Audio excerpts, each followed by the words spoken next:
Hello guys, welcome in our audit discussion. I am CA Kapil. Most awaited video complete detail on articleship. इस video के अंदर मैं share करने वाला हूं अपना पूरा आर्टिकल का एक्सपीरियंस, किस तरह से एक स्टूडेंट जब सिंगल ग्रुप पास करता है या बोथ ग्रुप पास करता है उसको किस तरह से आर्टिकलशिप में जाना चाहिए। सबसे आपका दिल से बार बार जो क्वेश्चन निकलता है वो कौन सा है, सर बिग फोर में कैसे अप्लाई करें, बिग फोर में कैसे जाएं, उसकी रिक्वायरमेंट क्या है। एक और बड़ा गंभीर क्वेश्चन है, सर बिग फोर या फिर अदर सीए फर्म, दोनों में से कौन सी ज्वाइन करें। मतलब यहां पर मैं इस वीडियो के अंदर आपके मोस्टली सारी क्वेरीज को कवर करने वाला हूं with my all the experience. Industrial training की भी मैं यहां पे हल्की सी चर्चा करूंगा, लेकिन उसको मैं एक अलग से वीडियो में कवर करने वाला हूं। ये वीडियो आराम से देखिएगा तसल्ली से। आर्टिकलशिप, सीए आर्टिकलशिप से रिलेटेड आपके सारे डाउट क्लियर हो जाएंगे यहां पर। और हाँ, मैंने तकरीबन बच्चों से पूछा था कि भाई आपकी जो क्वेरी है आप कमेंट करके बताएं। सभी बच्चों ने अपनी क्वेरी भेजी है। इस वीडियो के आखिरी में मैं स्टूडेंट के भी सारे क्वेश्चंस को आंसर करने वाला हूं। तो this one video will solve all your problems. Class में भी काफी बच्चे बैठे हुए हैं जो देखना चाहते हैं कि भैया आर्टिकलशिप सेशन के अंदर मैं क्या सीखने वाला हूं। स्टार्ट करें, लेट्स बिगिन। इस सेशन के अंदर जो मैं आपको शेयर करने वाला हूं बेटा, वो मेरा एक्सपीरियंस शेयर करने वाला हूं। हो सकता है आपको कोई दूसरे टीचर मिले या कोई दूसरे बिग फोर के पर्सन मिले, वो आपको बोले नहीं नहीं कपिल ने ये बात इस तरह से बताई है, लेकिन आप इस तरह से भी कर सकते हो सकता है। किसी काम को करने का सिर्फ कोई एक तरीका नहीं होता, मानते हो ना। एक काम को आप अलग अलग तरीके से कर सकते हो, यस और नो। तो मैं आपको वो बताऊंगा जो मेरा 10 साल का एक्सपीरियंस है बिग फोर के साथ, मैंने क्या किया है मैं आपको वो शेयर करने वाला हूं। ठीक है, लेट्स बिगिन बेटा। सबसे पहले मेरा एक्सपीरियंस, अपने बारे में कुछ बताता हूं, क्योंकि जो आपको कुछ पढ़ा रहा है सबसे पहले उसको तो जान लो वो है कौन। मैंने देखा, जब मैं पढ़ाता नहीं था, मैंने देखा इंडिया में ऐसे टीचर ऑडिट पढ़ा रहे हैं जिन्होंने खुद आज तक अच्छे से ऑडिट नहीं किया। तो इसी तरह से मैं आपको आर्टिकलशिप पे बताने वाला हूं। सबसे पहले मुझे तो जान लो मैं हो कौन, मेरी क्या वैल्यू है, क्या आपको मेरा ये लेक्चर सुनना चाहिए या नहीं।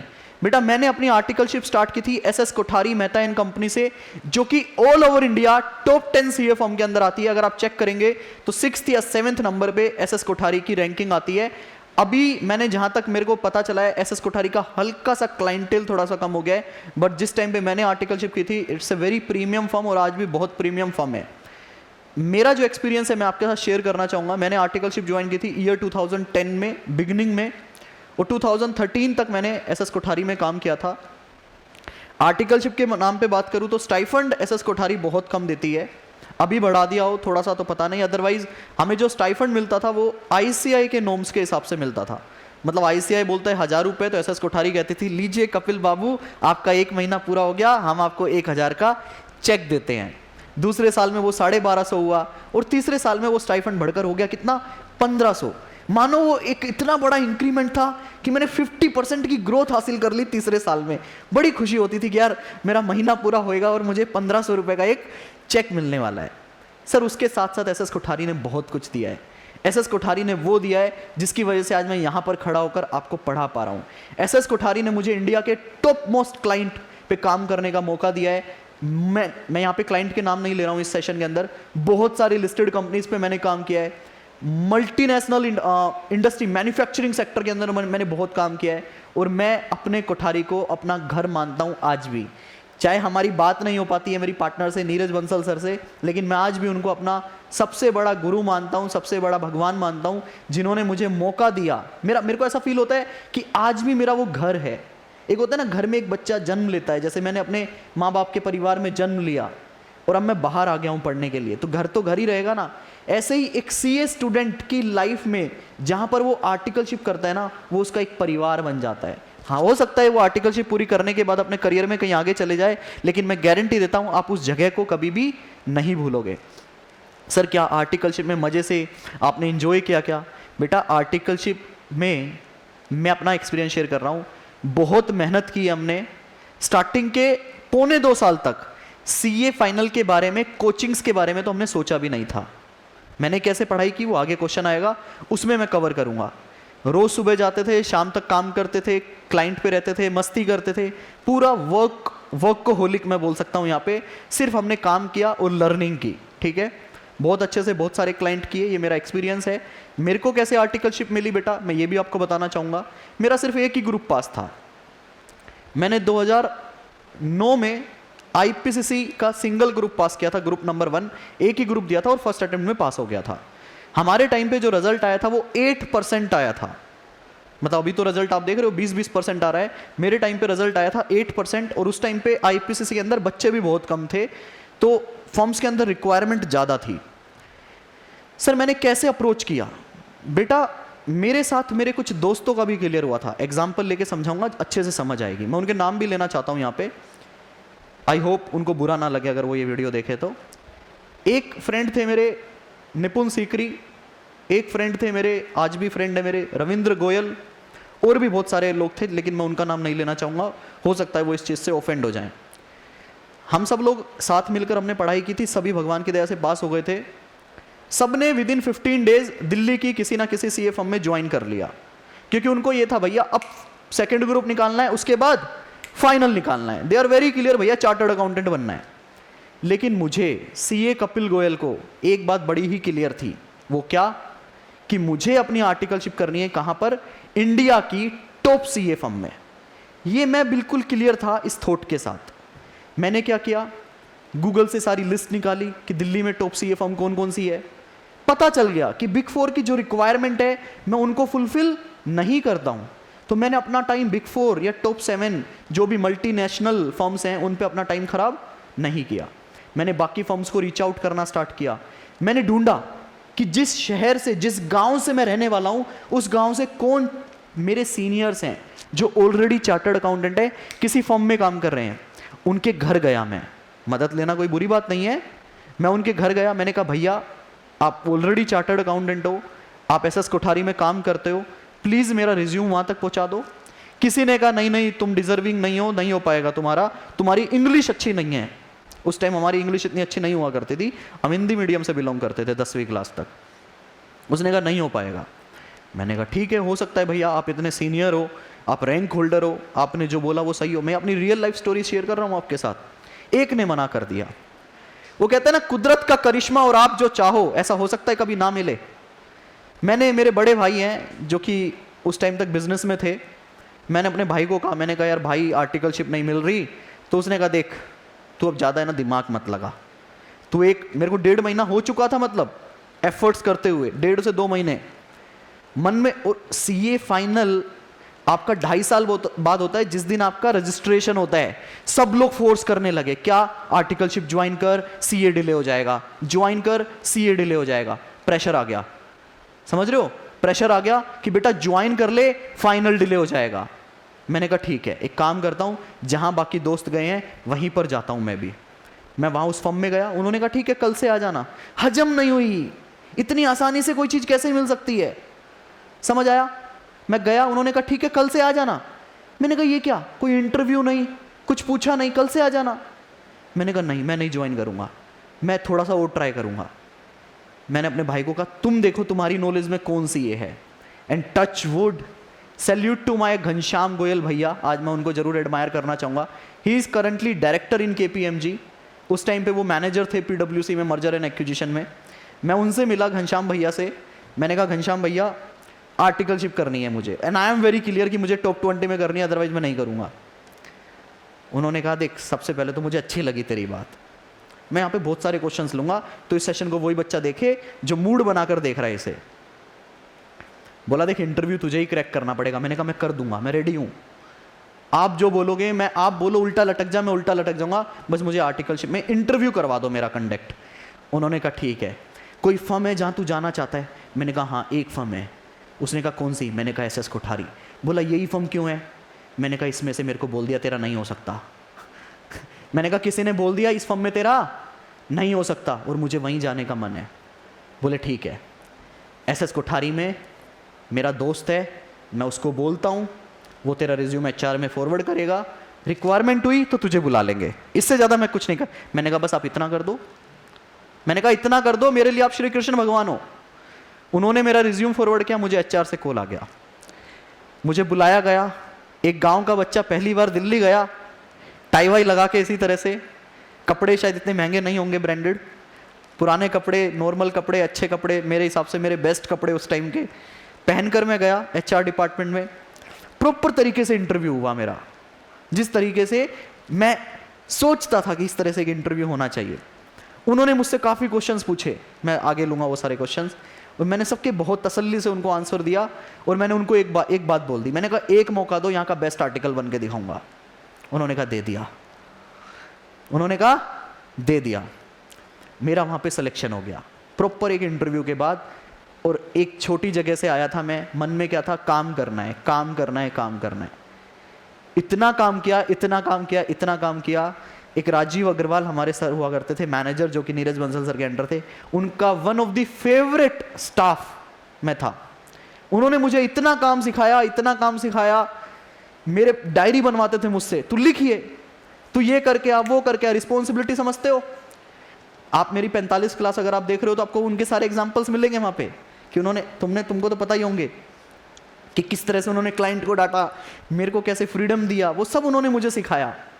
और बहुत ही अच्छे से हमने काम किया 3 साल। तो समझ रहे हो, मैंने ठान लिया था कि भाई मैं ट्रेनिंग करूंगा तो टॉप 20 सीए फर्म से करूंगा, अदरवाइज मैं भैया चाहे 6 महीने लेट कर लूंगा, चाहे दूसरा ग्रुप क्लियर करके करूंगा, लेकिन करूंगा तो टॉप 20 सीए फर्म से करूंगा। इसी तरह से सबसे पहले आपको ठानना पड़ेगा कि आप क्या चाहते हो। जो आप चाहते हो आपको मिलेगा, पक्का मिलेगा, ये मेरी गारंटी है, 100% मिलेगा। अगर आप चाहते हो कि आपको बिग 4 मिले तो आपको बिग 4 मिलेगा, प्रोवाइडेड आपके अंदर वो सारी क्वालिटीज हैं जो बिग 4 को चाहिए। मुझे पता था उस टाइम पे कि मेरे अंदर वो क्वालिटीज नहीं है जो बिग 4 की रिक्वायरमेंट है, इसीलिए मैंने बिग 4 को टारगेट नहीं किया। इसलिए सबसे पहले अपने आप को जानो, उसके हिसाब से टारगेट करो, आपको जरूर मिलेगा। समझ आया यहां तक? ये था मेरा एक्सपीरियंस बेटा। अब बात करते हैं आगे। सर क्या इंपॉर्टेंस है 3 साल की आर्टिकलशिप का? बेटा ये 3 साल की आर्टिकलशिप आप कहीं से भी करें, आपको सिखाएगा कि जब आप चार्टर्ड अकाउंटेंट बन जाओगे तो आपको किस तरह से क्लाइंट्स के साथ बात करनी है, किस तरह से आपको क्लाइंट से बिजनेस लेके आना है, किस तरह से आपको वर्क को एग्जीक्यूट करना है, किस तरह से प्रोसीड करना है, प्रोफेशनलिज्म आपको सिखाएगा। तो ये 3 साल मतलब समझ लो चार्टर्ड अकाउंटेंट बनना, एक डिग्री हासिल करना।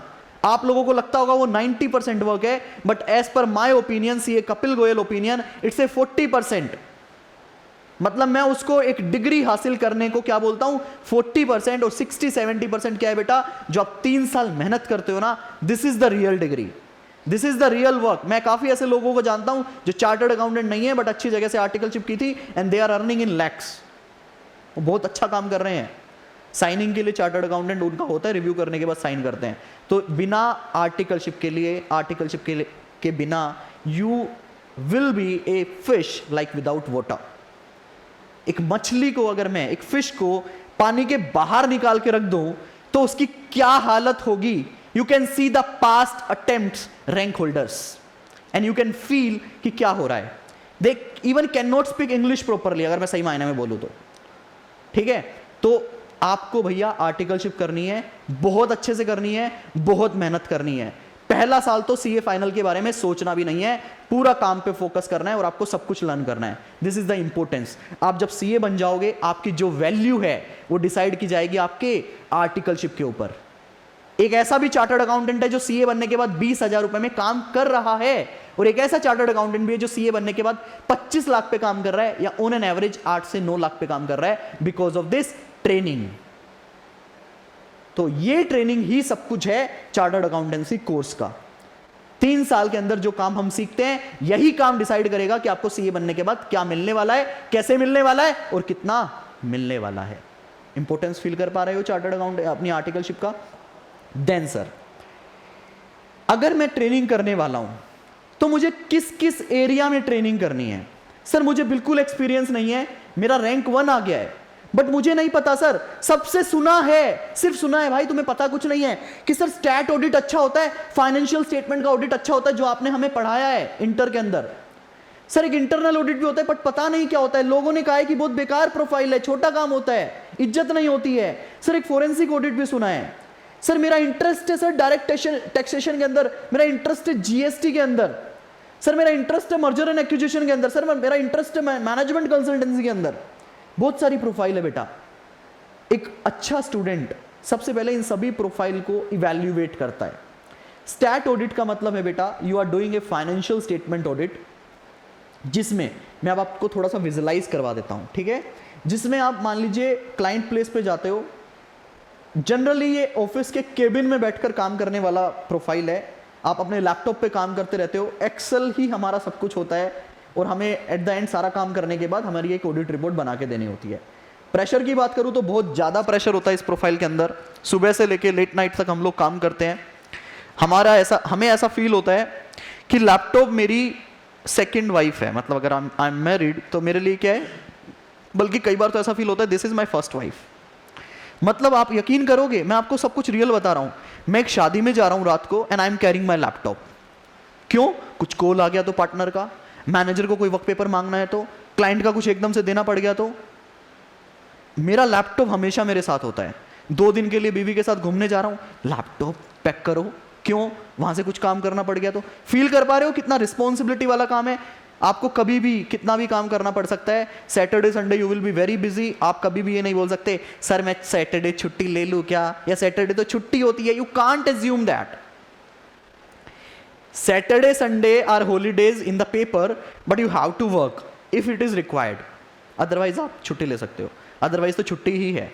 सर अगर आप सैटरडे संडे काम करते हो तो बिग फोर आपको कॉम्पोफ देता है। कॉम्पोफ मतलब आपकी जो बाद में 5 महीने की छुट्टी होती है ना बोथ ग्रुप की, वो उसमें एड ऑन कर देता है कि भैया आपको इतने दिन एक्स्ट्रा मिल जाएंगे, या आप उसको एनकैश भी कर सकते हो, वो आपको पैसे भी दे सकता है। फ्री में काम नहीं करवाता बिग फोर आपसे, ठीक है। उसके बाद आता है बेटा इंटरनल ऑडिट। स्टैट ऑडिट के बेस पे आपको फाइनेंस प्रोफाइल में, टैक्स प्रोफाइल में, सीए बनने के बाद किसी भी प्रोफाइल में आपको नौकरी मिल जाती है। सबसे बड़ा डाउट होता है सो स्टैट ऑडिट में काम कर लिया तो टैक्स में कैसे आएगा?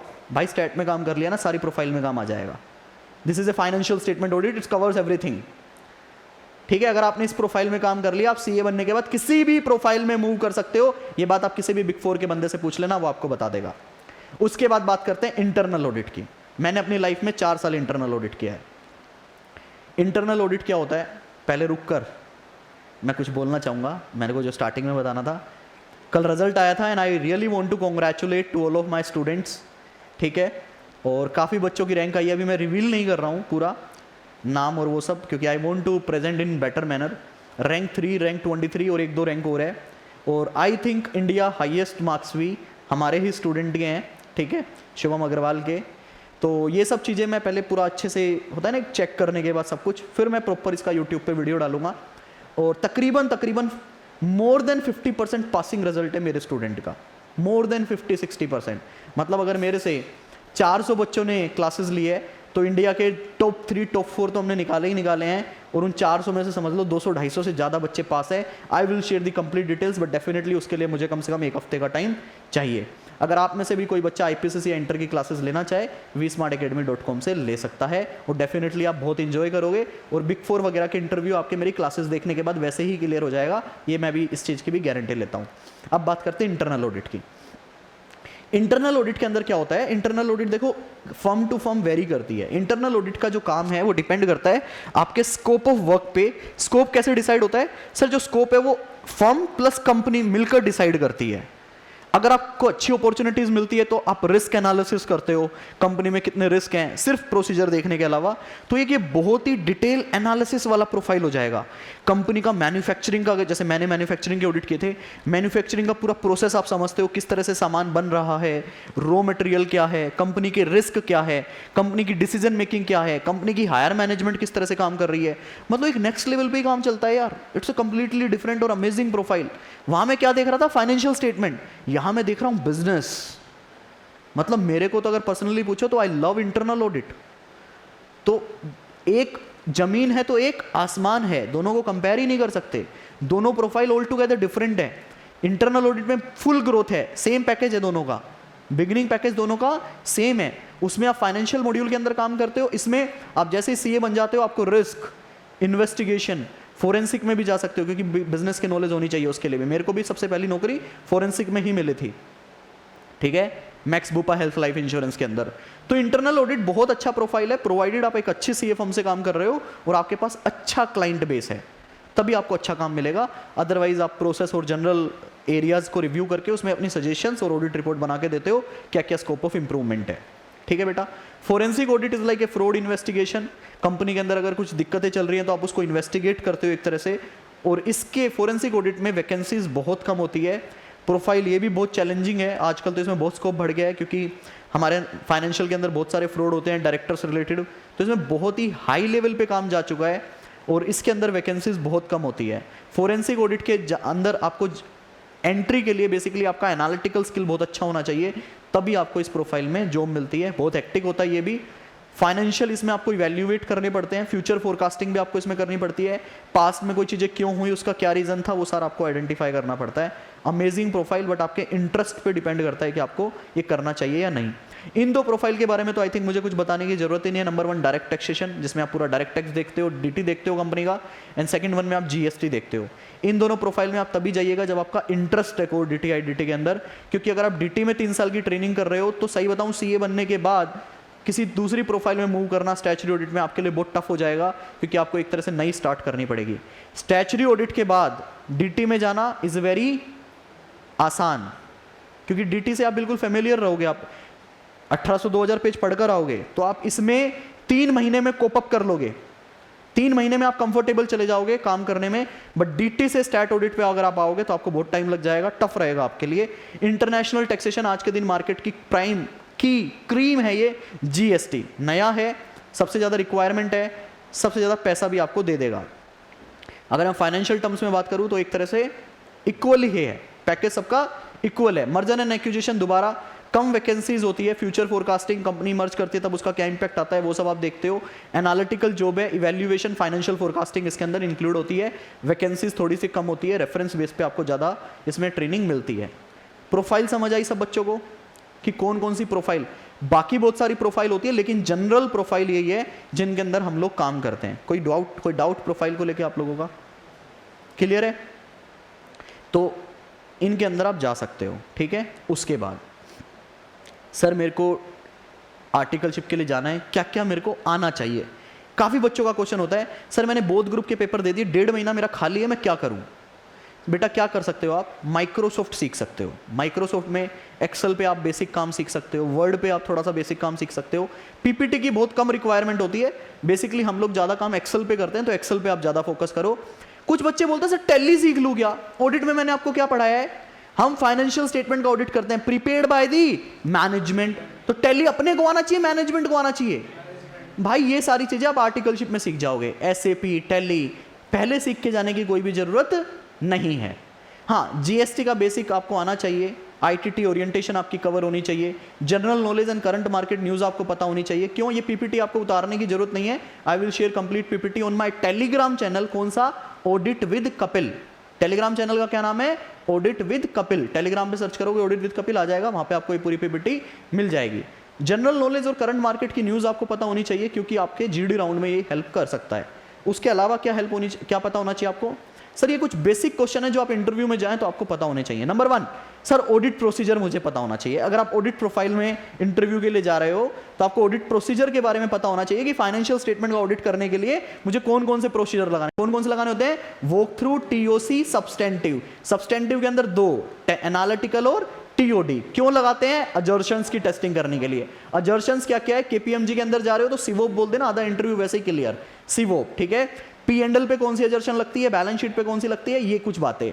उसके बाद की ऑडिट मैटर ऐसे 701 नया आया है, उस पे आपसे कुछ बातें पूछी जा सकती है। एएस 2, 5, 10, 15, 16, 19, 20, 22 की स्टैंडर्ड की एएस हैं जिन पे हम लोग आपसे क्वेश्चन पूछते हैं। एक रिवेन्यू रिकॉग्निशन यहाँ मिस हो गया है। रिवेन्यू रिकॉग्निशन बेटा कौन सा एएस आपका? 9, एएस 9 भी यहां लिख लीजिए, क्योंकि उसके अंदर आपका डेफर्ड रिवेन्यू नया आया है और इस पे रिवेन्यू रिकॉग्निशन मेरा इंडेस भी आया है, उसकी भी आपको थोड़ी बहुत नॉलेज होनी चाहिए। कंपनी ऑडिट पे आपके डायरेक्टर, सीएसआर, जहां पे नंबर्स आते हैं वो क्वेश्चन आपके इंटरव्यू में पूछे जा सकते हैं। कौन से क्वेश्चन बेटा? जहां पर फिगर आती है, नंबर आता है, ठीक है ना। डायरेक्टर के रेम्यूनरेशन की कुछ लिमिट्स हैं, कितना कैलकुलेट होगा, कैसे कैलकुलेट होगा। सीएसआर की कुछ कंडीशंस हैं, तो जहां पे नंबर आ गया ना, वो क्वेश्चन आपके इंटरव्यू के लिए इंपॉर्टेंट है। अभी रिसेंटली टैक्स आया है तो आपसे बजट की हाईलाइट पूछी जा सकती है, टीडीएस पे क्वेश्चन पूछे जा सकते हैं। तो these are some common interview question जो इस बार आपके इंटरव्यू में रहने वाले हैं। क्लियर? उसके बाद बहुत ही बड़ा क्वेश्चन सर, हर बच्चे का था। अभी जब मैं स्पेशलाइजेशन भी की बात कर रहा था ना, स्टैट ऑडिट इंटरनल, कह रहा है मेरे को सब सीखना है सर, सब सिखा दो, चार्टर्ड अकाउंटेंट बनने के बाद सब आना चाहिए। तुमने कभी ऐसा डॉक्टर देखा है, जब तुम जाते हो उसके पास, वो आप पूछते हो सर आप किसके डॉक्टर, वो कहता है I am heart specialist. Sir मेरे पेट, ठीक है तेरा पेट भी काट देता हूँ, ला मैं इधर आ, ऐसा सुना है कभी? सर मेरे माइंड ब्रेन ट्यूमर हो गया, ठीक है मैं हार्ट स्पेशलिस्ट हूँ, बट कोई बात नहीं, मैं ब्रेन खोल के तेरा ट्यूमर निकाल दे, सुना है आपने कभी ऐसा? They are specialist. एक जनरल डॉक्टर है, वो बेचारा लगा के बेटा सांस ले, ये ले, अच्छा 300 रुपए दे। और वो सर्जन जो हार्ट स्पेशलिस्ट है, बिल आ गया कितने का? 7 लाख का। This is the specialization. तो क्या बनना है तुमको? वो बनना है या स्पेशलाइजेशन बनना है? फर्क समझ में आ रहा है? बेटा सांस लियो तेज, हाँ हाँ, जीभ बाहर निकाल, वो करना है तुमको। This is a MBBS doctor, general. But surgeon आप स्पेशलाइजेशन फील्ड में करते हो कि सर मैं आई स्पेशलिस्ट हूं, मैं ईएनटी स्पेशलिस्ट हूं, मैं हार्ट स्पेशलिस्ट हूं, मैं ब्रेन के लिए हूं। समझ में आ रहा है बेटा मेरी बातें?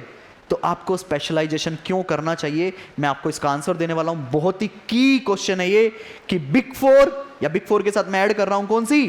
टॉप 20 सीए फर्म या अदर फर्म, या फिर अदर फर्म, किस में जाएं? रीजन सुनिएगा। सबसे पहले area of specialisation.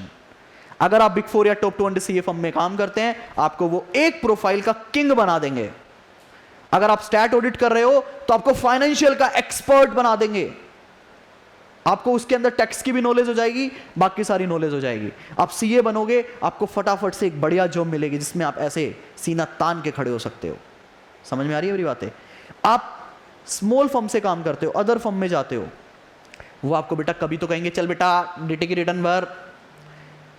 Section 144 company audit बोलता है जिस कंपनी का आप ऑडिट कर रहे हो उसके अकाउंट्स, बट आपको फीलिंग आएगी ये मेरे साथ क्या हो रहा है। आपका प्रिंसिपल कहेगा बेटा चलो कंपनी के फाइनेंशियल्स बनाओ, आप कहोगे फाइनेंशियल बनाओ सेक्शन 144, उसके बाद कहेगा क्या बेटा ऑडिट करो, तो ये होगा वहां पे। ठीक है, जीएसटी का टाइम आएगा, बेटा जीएसटीआर भरो। मतलब you are learning all the things but not in the expertise manner. आप ऑडिट करोगे वहां पे, लेकिन जो ऑडिट मैंने आपको सिखाया है ना क्लासेस में, बिग फोर वाला ऑडिट, जो किताब आपकी लिखी गई है ना बेटा, this is the real audit. यही ऑडिट हम बिग फोर में करते हैं। बट स्मॉल फर्म के अंदर क्या होता है, बेटा डंप उठाओ, हाईएस्ट टू लोवेस्ट, सारी स्क्रूटनी मार दे, जरा डॉक्यूमेंट कर दे, done. They don't calculate materiality, they don't calculate audit risk, they don't focus on the assertions, they don't focus on the work paper procedure, they don't document the conclusion part. सब काम कर दिया उन्होंने, but assertions missing है। Work paper देखोगे कहीं assertions नहीं मिलेंगी। मैं टॉप 20 सीए फर्म की बात नहीं कर रहा, ठीक है? टॉप 20 को मैंने बिग फोर के साथ अटैच किया है, इधर बात कर रहा हूं मैं। किसी को लोन पास करवाना है, भाई मेरे फाइनेंशियल्स बना दे जरा, वो कहेगा ठीक है बता नीचे से स्टार्ट करूं ऊपर से करूं, कितना प्रॉफिट चाहिए?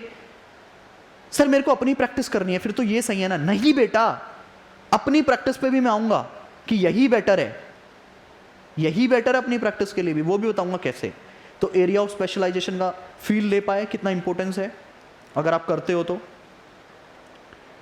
चलो इस क्वेश्चन को ना बहुत आसान बना देता हूं स्टार्टिंग में ही। आपका क्वेश्चन है टॉप 20 सीए फर्म और तेरे को मिल रही है टॉप 20, पहला ही क्वेश्चन, क्वेश्चन ही खत्म हो जाएगा, आगे के पॉइंट देखने की जरूरत ही नहीं है। तुम ये पूछ रहे हो क्या मुझे टॉप 20 सीए फर्म में जाना चाहिए, मैं तुमसे ये पूछ रहा हूं क्या तुम्हें टॉप 20 सीए फर्म मिल गई है क्या?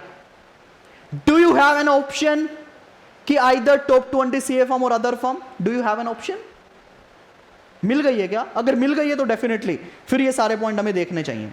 बट अगर तेरे पास ऑप्शन ही नहीं है तो पहले तो ऑप्शन क्रिएट करो ना यार दोस्त, अपने आप को इतना स्ट्रॉन्ग करो कि आपको टॉप 20 सीए फर्म का ऑफर लेटर आपके पास है, and now you are into dilemma कि मैं टॉप 20 में जाऊं या अदर सीए फर्म में जाऊं। ठीक है बेटा, तो सबसे पहले तो उसको अचीव करो। एरिया ऑफ स्पेशलाइजेशन आपको मिलेगा, एग्री करते हो सभी बात बच्चे मेरे साथ? उधर क्या मिलेगा वो भी मैंने आपको बताया। Sir stipend, other CA firm 4-5 हजार रुपए देती है फर्स्ट ईयर को, बिग फोर पहले साल में 15,000 रुपए देती है, दूसरे साल में 20,000 देती है, तीसरे साल में 25,000 देती है। बढ़ गया हो तो अभी भी, और बढ़ गया हो तो उसके लिए भी मैं कुछ कह नहीं सकता। दूसरा 5 महीने की फिक्स छुट्टी देती है सीए फाइनल के लिए, अभी आएगा वो पॉइंट भी, एग्जाम लीव। यहां 5 महीने की फिक्स मिलेगी, कंपनी पॉलिसी है, यहां हाथ पांव जोड़ जोड़ के लेनी पड़ेगी 4 महीने की। दूसरा आपकी जो सीए इंस्टीट्यूशन की जो फीस होती है ना, membership fees, exam fees, registration fees, सारी फीस बिग फोर देता है।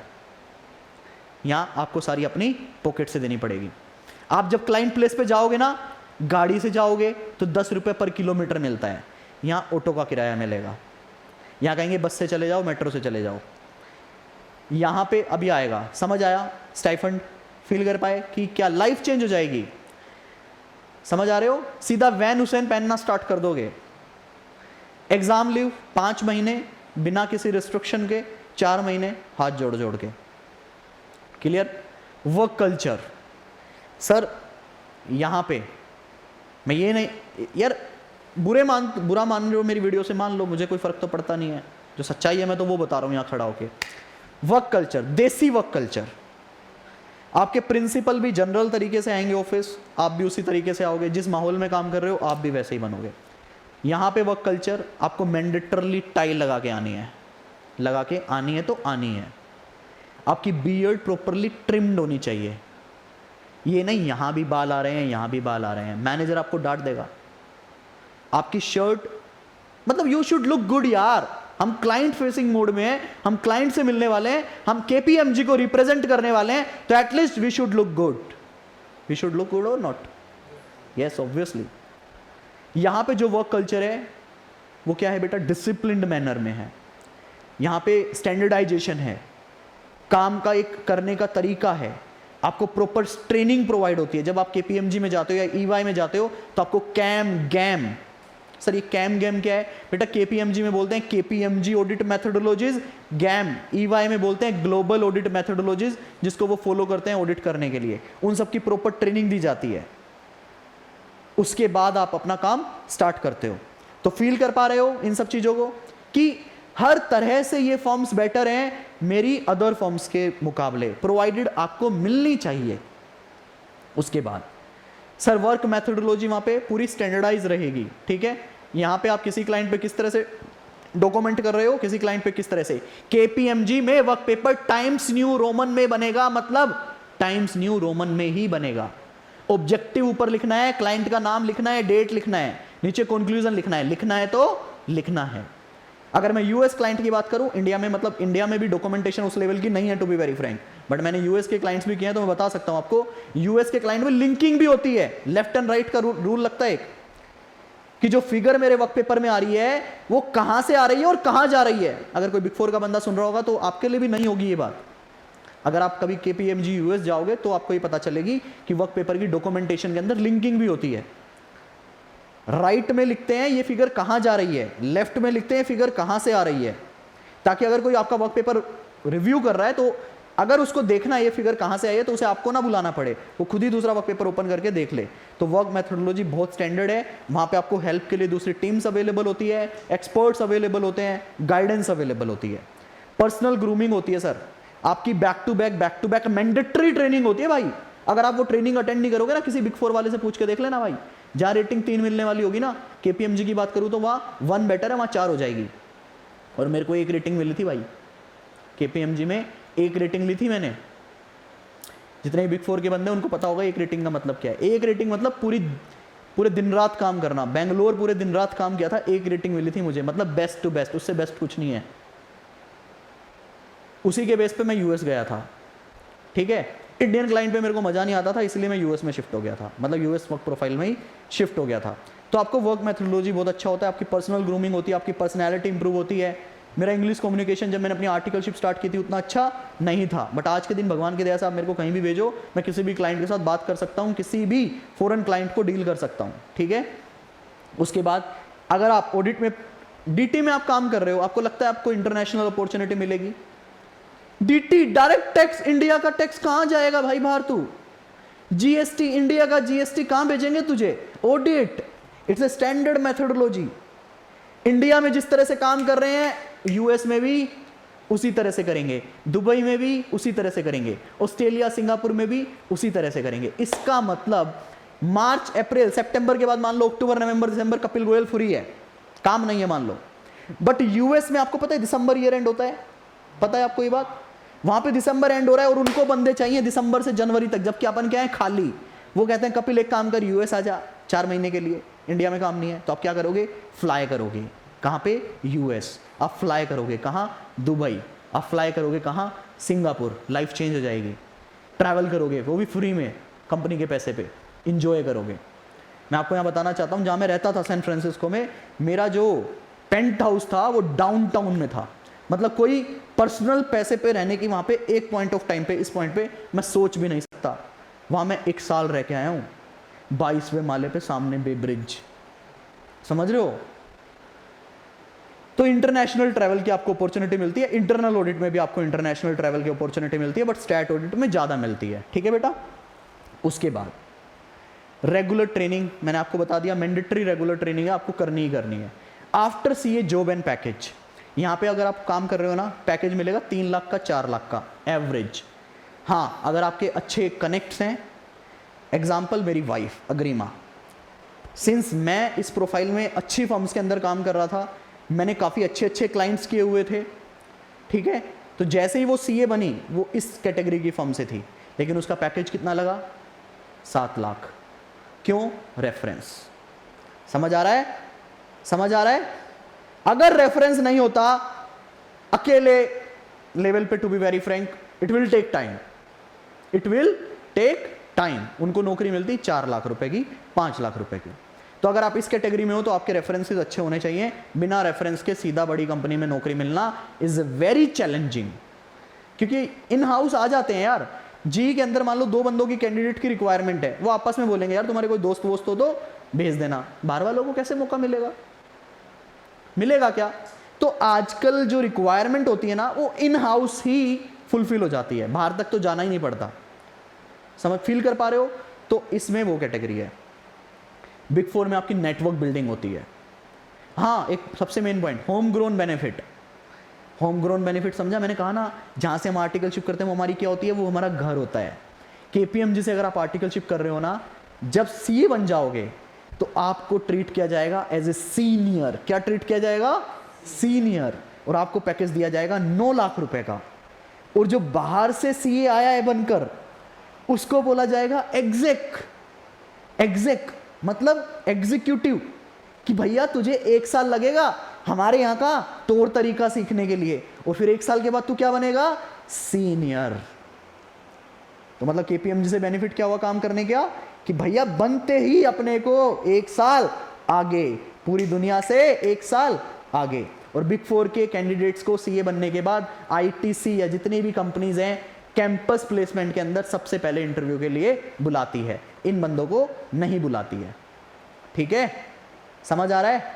नेटवर्क बिल्डिंग, जब आप बिग 4 में आर्टिकलशिप करते हो, आप अलग अलग बड़े बड़े क्लाइंट पे जाते हो, होंडा, पेप्सी, रेनबैक्सी, ठीक है, इतने बड़े बड़े क्लाइंट पे जाते हो, मेक माई ट्रिप, इंडिगो, ठीक है, मतलब जितने भी बड़े बड़े क्लाइंट हैं, इनके सारे ऑडिट किसके पास है बेटा?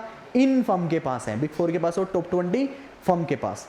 जब आप इनका ऑडिट करने जाते हो, आप बड़े बड़े लोगों से मिलते हो, कुछ लोगों के साथ आपके अच्छे कनेक्ट बन जाते हैं। जैसे मैंने अच्छे कनेक्ट बना रखे हैं कुछ जगह पे, मेरे को बनाने थे। मेरा दोस्त है निशांत, केपीएमजी में था, उसने होंडा से, बाकी सब क्लाइंट से अच्छे कनेक्ट बना लिए, दोस्त बना लिया। अब उसने कहा कि मेरे को केपीएमजी में 5 साल हो गए, अब मैं खुद की प्रैक्टिस करूंगा, ठीक है। उसने खुद की प्रैक्टिस सेटअप की। केपीएमजी होंडा का क्या करती है? स्टैट ऑडिट करती है। उसने कहा होंडा को, मैं तुम्हारा स्टैट ऑडिट नहीं करूंगा, वो तो कौन करती है? KPMG. But KPMG stat audit करती है, तुम लोग परेशान होते हो, मैं तुम्हारे बीच में आके खड़ा हो जाता हूं। मतलब इधर केपीएमजी, इधर होंडा। होंडा जब केपीएमजी जब आती है तो होंडा के एम्प्लॉय परेशान होते हैं, उसको डेटा देने में रेगुलर काम इफेक्ट होता है, कह रहा है मुझे बुला लो, मुझे बीच में खड़ा कर दो। क्यों? कि अब जब वो आएंगे ना, मैं बोलूंगा रुक जा, तेरे को क्या चाहिए तू किसको बता? मुझे बता, तेरे को जो चाहिए मैं दूंगा, क्योंकि मुझे ऑलरेडी पता है केपीएमजी में ऑडिट कैसे होता है और उसको वो डेटा किस तरह से प्रोवाइड करना है। मैं कहूंगा तू एक काम कर, मैं तुझे परेशान नहीं कर रहा, डेटा मुझे दे, उनको जिस तरह से चाहिए उनको मैं दूंगा। बात समझ आ रही है? तो वो कहेगा अरे मेरा तो मेंटल, मेरा टॉर्चर खत्म हो गया। तो क्लाइंट को मैंने क्या दी? सपोर्ट सर्विस दी। क्या दी बेटा? Support service. और मैं इसके लिए क्लाइंट से मोटी फीस चार्ज करता हूं। तो ऐसे मैंने केपीएमजी के क्लाइंट को ही, जो मेरे क्लाइंट थे किसी पॉइंट ऑफ टाइम पे, उनके साथ रिश्ता बनाया और उनको एक एडिशनल सर्विस चिपका दी। उसके बाद आपको पता है बहुत सारे सर्टिफिकेट्स लेने होते हैं कंपनियों को, चार्टर्ड अकाउंटेंट से। धीरे धीरे कहा 1 दे दो, 2 दे दो, 5 दे दो। जहां 20 काम केपीएमजी कर रही थी, मैंने धीरे धीरे निकाल लिए कितने? 5-6। और इस तरह से आप अपनी प्रैक्टिस सेटअप कर लेते हो लाखों करोड़ों की। अगर यही प्रैक्टिस आप सेटअप करते अदर फर्म में काम करने के बाद, 200 रुपए ले ले भाई, रिटर्न भर दियो जरा एक, 300 जीएसटी रिटर्न, हाँ हो गया भैया। छोटे छोटे client, individual partnership, prop tiger, यहां पे बड़े बड़े क्लाइंट, एमएनसी कल्चर फील आ रहा है। मतलब जिस एनवायरनमेंट में मैं बिग फोर में काम कर रहा था, अपनी प्रैक्टिस में भी मैं उसी एनवायरनमेंट में काम कर रहा हूं। आप बड़ी बड़ी कंपनियों के लिए प्रपोजल बनाते हो, अपना काम करते हो और आपको उसी तरह के क्लाइंट्स मिलते हैं। तो नेटवर्क बिल्डिंग होती है आपके यहाँ पे, समझ आ रहा है? जो कि अगर आप 5 साल के बाद, 7 साल के बाद अपनी, मेरे पास बहुत सारे एग्जाम्पल है। सागर कपूर ईवाई मैनेजर, ठीक है, सागर थे ईवाई में मैनेजर थे, आज खुद की प्रैक्टिस चला रहे हैं। आपने 2 दिन पहले ही देखा होगा, टेलीग्राम पे मैंने डाला था फिजिकल वेरिफिकेशन ऑफ किसका कार देखो का, car-देखो.com का। मतलब इतने बड़े बड़े क्लाइंट है, क्यों है? क्योंकि ईवाई में मैनेजर था भाई, उसको पता है काम कैसे करना है। यहां होते तो आपको इतने बड़े बड़े क्लाइंट रेयरली मिल पाते। समझ आया? 11 फायदे बिग फोर या टॉप 20 सीए फर्म को ज्वाइन करने के। आप एक निखर कर निकलते हो यार 3 साल के बाद। समझ आया बेटा? कुछ लग रहा है, कुछ लर्निंग हो रही है, कुछ नया सीखने को मिल रहा है। उसके बाद सर डम्मी ले लूं क्या, सीए बन जाता हूं सर, रैंक होल्डर 1, रैंक आएगी 1, उसको ढोलक के साथ बजाते रहना। फिर dummy for me is like a भ्रूण हत्या। सुना है भ्रूण हत्या? कि बच्चे का जन्म होने से पहले ही आप उसे मार देते हो। तो जो बच्चा डम्मी है या जो डम्मी लेने की सोच रहा है, भाई तू समझ ले, अपने अंदर का चार्टर्ड अकाउंटेंट को तूने क्या कर दिया है, सुला दिया है। अब तुझे सिर्फ आईसीआई क्या देने वाला है, एक कागज की डिग्री देने वाला है, उसे अपने घर की दीवार पे लटका के रखना बेटा, और नौकरी करनी पड़ेगी 10,000 की, तब पता चलेगा आपको कैसा फील होता है डम्मी लेना। डम्मी लेना मतलब अपने आप को वेंटिलेटर पे सुलाना, हाँ कोई बचा लो, चार्टर्ड अकाउंटेंट बन गया हूं बट आता कुछ नहीं है। लोगे डम्मी, गलती से भी मत लेना, ठीक है? तो dummy is like murder before birth, और I can say it's a भ्रूण हत्या। क्या क्या चीजें समझी अभी तक, दोबारा देखो।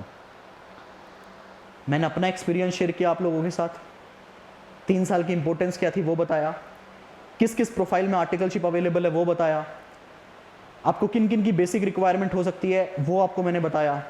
उसके बाद क्या फायदे हैं टॉप 20 सीए फर्म में काम करने के वो मैंने आपको बताए, ठीक है? उसके बाद डमी आर्टिकलशिप के बारे में बताया। Now your most most most awaited question, sir इनमें कैसे जाना है, अब ये भी बता दो, इनमें कैसे जाएं? सुनिएगा बेटा, सबसे पहले रिक्वायरमेंट बताता हूं इनमें जाने की।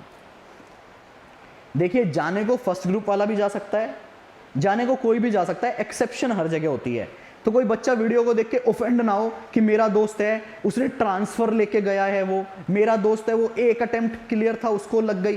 बेटा मैं यहां जनरल बात कर रहा हूं कि जनरल कैंडिडेट के पास क्या क्या रिक्वायरमेंट होती है।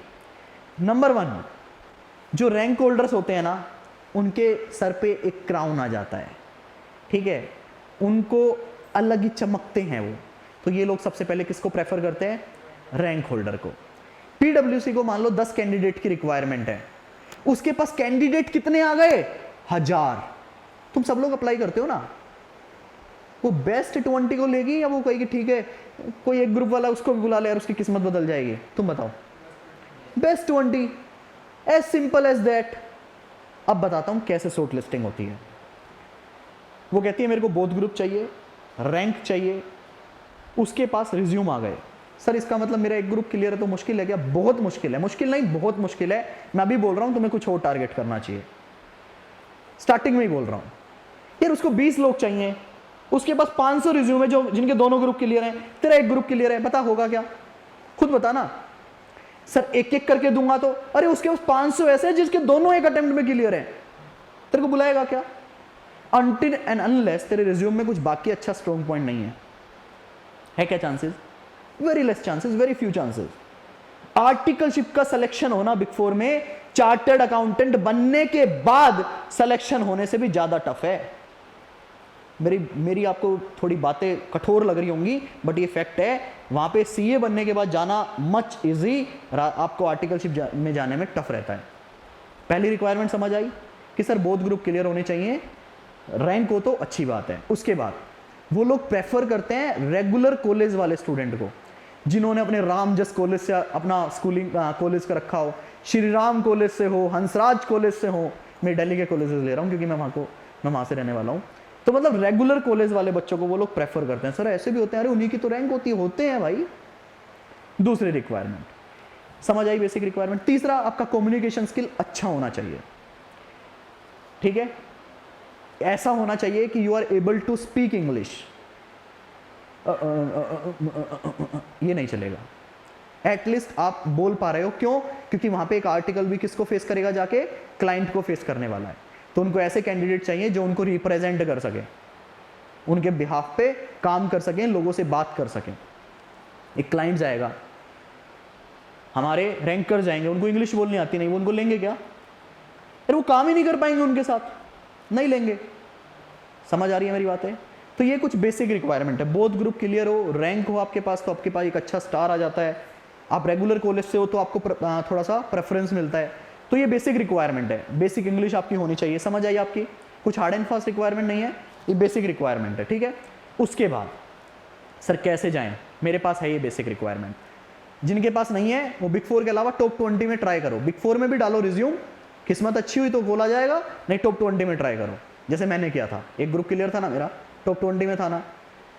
सर बिग 4 में कैसे जाएं? ऑल इंडिया रैंक का टैग है क्या? हाँ जी सर है। मेरा जैसे स्टूडेंट रैंक 3 जो स्टूडेंट है जिसकी आप फोटो देख रहे हो वो मेरा स्टूडेंट है। अब उनकी इंटरव्यू होना ही होना है उनका। आप किसी कॉलेज में थे क्या रेगुलर में? बहुत अच्छी बात है। सर दोनों ही नहीं है, रैंक भी नहीं है, रेगुलर कॉलेज भी नहीं था। ढूंढो, किसी को ढूंढो, कोई भी आपका दोस्त हो सकता है। इवन वहां का जो आर्टिकल होता है ना, मेरी वैल्यू और एक आर्टिकल की वैल्यू बराबर है। बिग 4 में कभी भी रेफरेंस से ट्रेनिंग नहीं लगती भाई। क्या होता है रेफरेंस से? क्या होता है रेफरेंस से? इंटरव्यू तक पहुंचा जाता है। आपका रिज्यूम एचआर तक, उनके डेटाबेस में आपका रिज्यूम पहुंचाया जाता है। सिर्फ इतनी हेल्प होती है।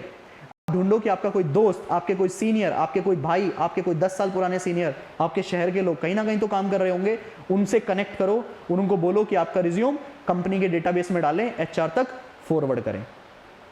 समझ आया? ये कोई भी हो सकता है, ये स्टाफ अकाउंटेंट भी हो सकता है, ये एग्जीक्यूटिव भी हो सकता है, सीनियर भी हो सकता है, मैनेजर भी हो सकता है, सीनियर मैनेजर भी हो सकता है। सर मेरे तो पार्टनर हैं अंकल, कुछ लोग बोलते हैं ना अपना एक ग्रुप क्लियर है बट पार्टनर है। तो भाई इसका मतलब जब तेरा बंदा पार्टनर है फिर तो तेरा ऑब्वियसली हो ही जाएगा ना यार। फिर तो तू गधा भी है, तेरे को अगर कम इंग्लिश भी बोलनी आती है, मतलब तेरा हो ही जाएगा। फिर हम जब 5 लोग खड़े होंगे तो तू भी वहां खड़ा होगा, सबको पता चल जाएगा साला रेफरेंस से आया है। यस और नो? पता चलेगा ना। 5 लोगों के बीच में तुम एक खड़ा कर रहे हो ऐसे, तो पता चलेगा ना ये रेफरेंस से आया है। लेकिन हाँ मानते हैं भाई आपके पास फर्म में बड़ा है आपका, जैसे कि सर केपीएमजी के पास जो क्लाइंट है ना, मैंने ऐसे बच्चे देखे हैं इसलिए एग्जांपल ले रहा हूं। मेरे पापा उस कंपनी में सीएफओ है। अरे भाई तेरे पापा उस कंपनी में सीएफओ है जो केपीएमजी को क्या दे रहा है? पैसा। तो केपीएमजी उस सीएफओ की बात मानेगा नहीं मानेगा? मानेगा। कहेगा तुम्हारे क्लाइंट में भेज देंगे, सिखाते रहना जो सिखाना हो। यस और नो? तो बेटा ये तो एक बहुत ही बड़ा आपके पास एक तरह से ट्रम्प कार्ड जिसे बोलते हैं ना, हुक्म का इक्का। ये हुक्म का इक्का है। अगर कोई सीनियर पर्सन फर्म में है तो आपका डेफिनेटली चांसेस बहुत हाई हो जाते हैं। सर ना ही तो मेरी ऑल इंडिया रैंक है, ना ही मैंने रेप्यूटेड कॉलेज से कुछ किया, ना ही मेरा कोई जान पहचान वाला है, अपन अकेले हैं सर, ना ही मेरा कोई बंदा जानने वाला है। मैं क्या करूं? बेटा तू कुछ मत कर, तू कंपनी की वेबसाइट पे जा, करियर ऑप्शन मिलेगा वहां पे अपना रिज्यूम क्या कर दे? पोस्ट कर दे। उसके अलावा naukri.com पे भी वैकेंसीज आती है, वहां डाल दे। इंडीड पे आती है, वहां डाल दे। इंस्टाग्राम से ढूंढ ले। लिंक्डइन, जिसका कोई नहीं उसका कौन? लिंक्डइन। ढूंढो वहां पे लोगों को, उनको कनेक्ट करो, क्योंकि लिंक्डइन वाले लोग आपकी जरूर हेल्प करते हैं। मैंने पर्सनली फील किया है, मेरे पास भी बहुत मैसेजेस आते थे लिंक्डइन पे, हमने रियल में उनका फॉरवर्ड किया है। तो लिंक्डइन इज अ सोर्स जहां पे अगर आपके पास कुछ भी नहीं है, आप लिंक्डइन के थ्रू लोगों से कनेक्ट करके अपना रिज्यूम फॉरवर्ड करवा सकते हो। कोशिश करना कोई ना कोई आपको मिल जाए, और मुश्किल नहीं है, मुश्किल नहीं है यार। ढूंढने वालों को तो कौन मिल जाता है? भगवान। तुम तो सिर्फ किसी काम के किसी एक बंदे को ढूंढ रहे हो। इतनी बड़ी बिग 4 के अंदर जहां सीए फर्टिनिटी का इतना बड़ा क्राउड काम कर रहा है कि आपको एक बंदा नहीं मिलेगा, जरूर मिलेगा जो आपका रिज्यूम फॉरवर्ड कर दे। समझ आए ये 5 पॉइंट? इसके आगे के पॉइंट देखिए। सर ये तो हो गया, मैंने आपको बता दिया कि आपको अपना रिज्यूम कैसे भेजना है। एक मेन पॉइंट था यार, वो कहाँ रह गया? मेरे को वो देखना है, अभी आएगा। हाउ टू गेट आर्टिकलशिप के साथ है ना, पहले मैं ये पॉइंट कवर कर रहा हूँ। हाउ टू गेट आर्टिकलशिप की अगली स्लाइड ये है। सर बताओ ना, समझ नहीं आ रहा, बिग फोर में नहीं जाना, एक ग्रुप पास है, बताओ क्या करूं। दोनों ग्रुप पास है बट मैंने बिग फोर में भी अप्लाई कर दिया, बट बिग फोर के भरोसे तो नहीं बैठे रह सकते ना, अपन क्या करें बेटा, गूगल करो जहां पे आपको आर्टिकलशिप चाहिए। सर मेरे को दिल्ली चाहिए, मुंबई चाहिए, कोलकाता चाहिए, पुणे चाहिए, आपको जहां भी आर्टिकलशिप चाहिए गूगल करो। गूगल बाबा जिंदाबाद ना यार। आप कब मेरे को बच्चे फोन करते हैं, सर जी इंदौर में टॉप सीए फर्म कौन सी है? बेटा राहत इंदौर ही है, कर लो ज्वाइन जाके।